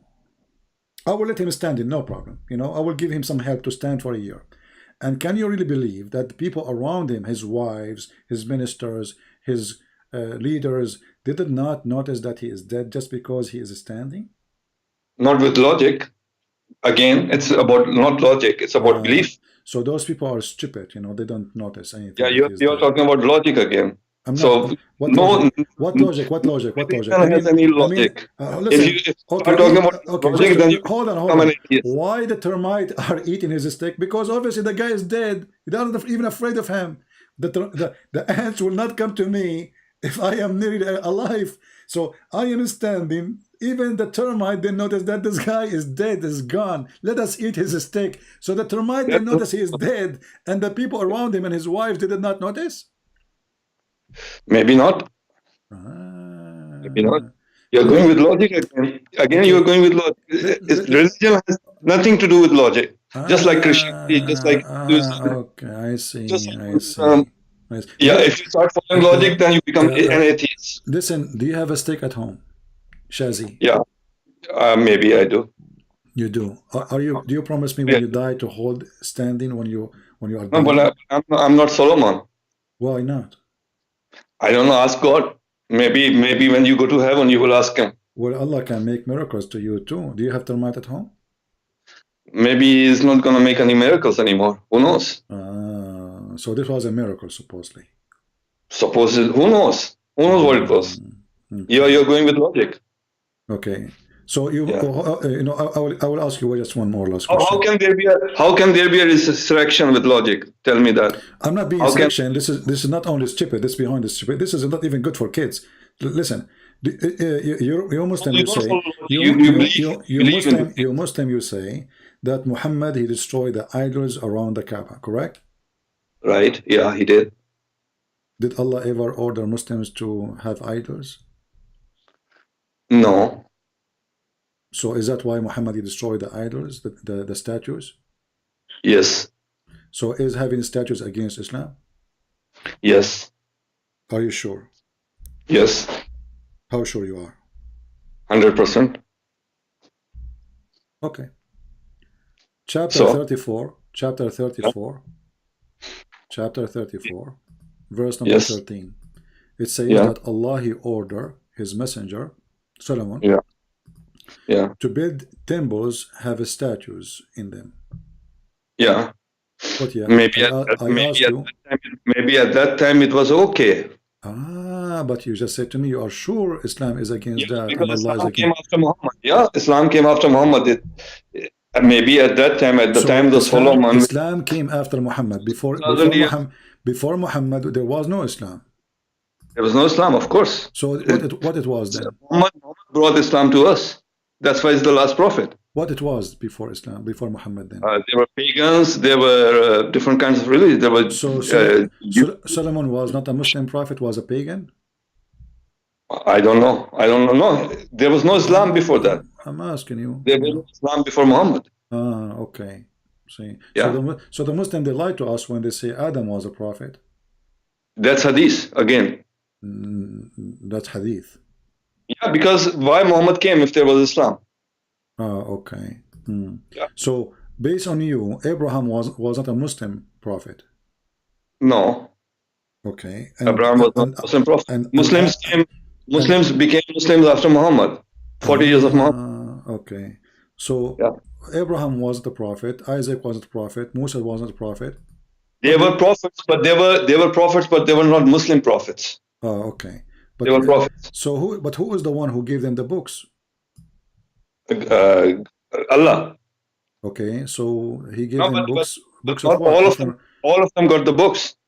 There are only 4 books. Yeah. There's only what? There are only 4 books. Yeah, they're like Torah. There's Quran. There's Bible. And which is the 4th one? I don't remember. Okay. So you and me, we agree then that when the Muslim, they say that Isa was a Muslim, Abraham was a Muslim, Musa was a Muslim, they are lying. They are lying for sure. Okay. Yeah. So I want you to just answer this one.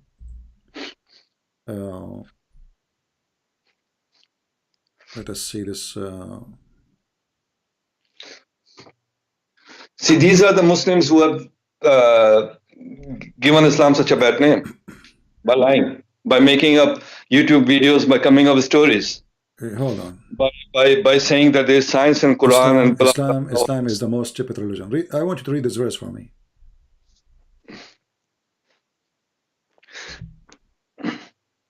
You cannot say which religion is the most stupid. Actually, you know, my friend, it's like just read the verse for me. Which religion is the best? You cannot say that. I have long line of women. I am a prophet now. I have long line of women waiting for me outside to do boom boom with them. Please don't waste my time. Read the verse for me. Isa perceived unbelief on their part. This is the verse 52. Yeah, 52. Yeah, this verse saying, just to make it short, it says that Isa, he said to the believers, the followers, the disciples of Isa, he told them, we are all Muslims. And you said to me that they are not Muslims. The only one Islam came after Muhammad. It doesn't say Muslims. It doesn't say Muslims. It says Allah's way. It doesn't say we are Muslims. It says that. Read it. Where does it say Muslims? It says Where does it say the word Muslim? Read it. Okay, I'm reading it. I don't find it. It's in front of me. How come you don't see it? Then when Isa came to know of their disbelief, he said, who will be my helpers in Allah's cause? The disciples said, we are the helpers of Allah, and we believe in Allah and bear witness that we are Muslims. Okay, so there was, I'm wrong. I'm not as educated as you are. I'm sorry. Please forgive me. We were Muslims before Muhammad, according to this. Okay, thank you, my friend. I have to hang up on you now. It was fun talking to you. And I want you, next time you pray to the moon god Allah, as you said, you know, to tell him, Christian Prince, say hello. And tell him that I look at the moon and I look at the prophet. I look at the moon and I look at the prophet. And I look at the moon and I look at the prophet. And I look at the moon and I look at the prophet. And I decide that the moon look way better than the prophet. All right? So I will hang up on you. I want you to listen to this video so you can laugh. And you are the one who said, and you are the one who said that the prophet. By the way, do he look so good? I will say one thing before you hang up. Yeah. That you criticize Islam a lot, but there are a lot of things in Bible and other books as well that you ignore. You are a very educated person, and it was an honor talking to you. Thank you very much, sir. You're welcome, but I don't ignore anything, my friend. No Muslim can debate me, and no Muslim can prove us wrong. Thank you. If you debate about Christianity, you can. Nobody is stopping you from asking about Christianity, and you will see that you are no. You will lose that debate. You will lose that debate for sure. Okay, give me a question. I will give you a chance, even though we are going. Give me a question. No, give me a question to make me lose. No, we will not go. No. You know, I decided to forget about those women lying in front of my house to do boom boom. Give me the question in Christianity. No, I insist. Give me the question in Christianity, which I cannot debate, and I will lose. Go ahead. Maybe next time I come to you and I tell you about Christianity and you will... Next time. There's no next time, because by next time you will become shish kebab. Sure. Your wife, she will see the prophet. And so you will lose 100%. No. Give me the question. So what happened now? So you are saying to me, ignore, and the second we said to you, no, okay, ask me the question. Suddenly you don't want to ask me the question. What happened? No, because today we decided to only talk about Islam. No, we did not decide anything. Here we go. We made the decision. I am a prophet of Allah, and I say worship me. Here we go. Give me the question about Christianity, which nobody can answer. So I have to cook food. I have to take care of my children. It's already too late. Next time. All right. Take care. All right.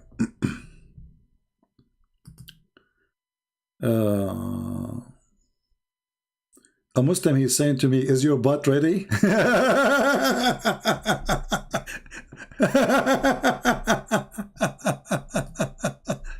What a butt religion.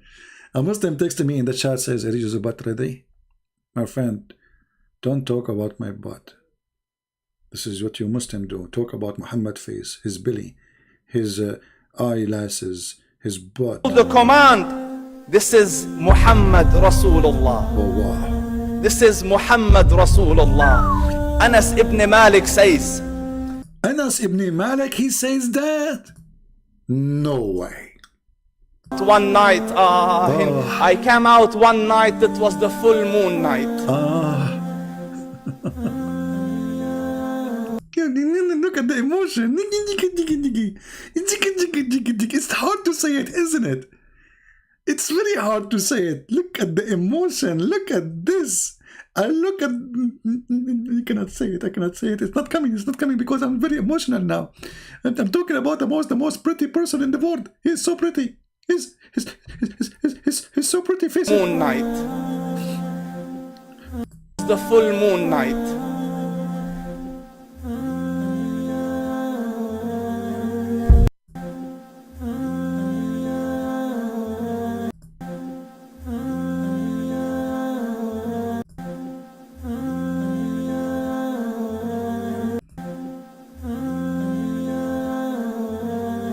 Guys, I'm planning to do this until tomorrow. This is fun, especially with the background music, you know, like, what the heck is that? You cannot handle it, you know. He's so good looking.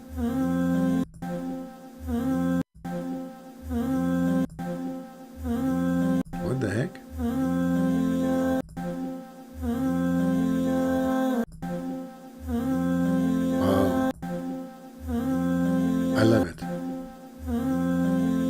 Do it one more time and go to heaven.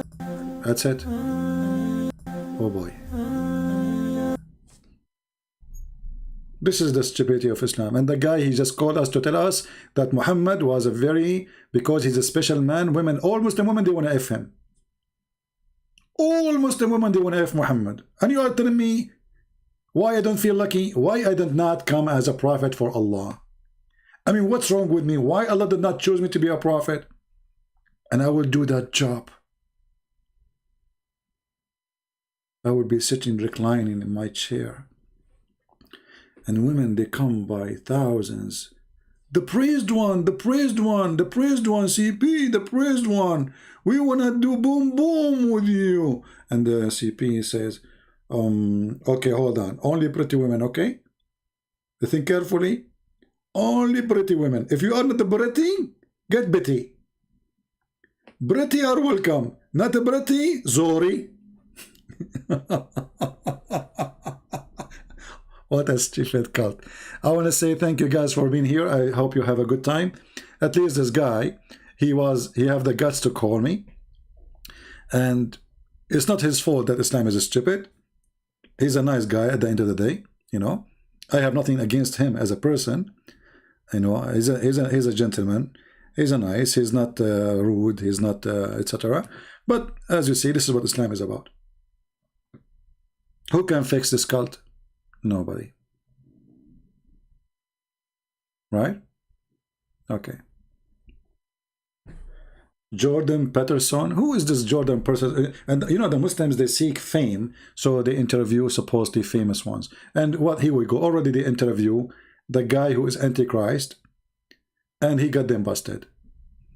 He told them that the Messiah, he thought he is the Messiah, which means Muhammad is a liar, because the Quran says that he is the Messiah. So Muslims always, they do stupid interview, and the more they do interview, the more they get their prophet busted. They are obsessed with famous people. Obsessed. They are not even making interview with Muslims. They are seeking atheists, seeking people who don't believe in God, for they are desperate for power, for fame, for money. But nobody want to tell us the truth about his prophet. Atheist is the helpers of Muslims today. What a shame. Garbage in, garbage out. Thank you for being here. May the Lord bless you. And don't forget to salute the moon god as our friend agreed to call him. Take care. Christ is Lord. Islam is a scam. And we prove it every day. Don't forget to subscribe to my account, Arabian Prophet. I have the link in the info. So please click in it, because soon we will start going live in that channel, not in this one. We will put this one for sleep for some time. Just take a note. So if you don't see us coming here anymore, that because you are going live in the Arabian Prophet channel. And the link is in the info. You can click in the info. You will find the Arabian Prophet channel, so you can subscribe. All right? God bless you, and see you soon again. Take care.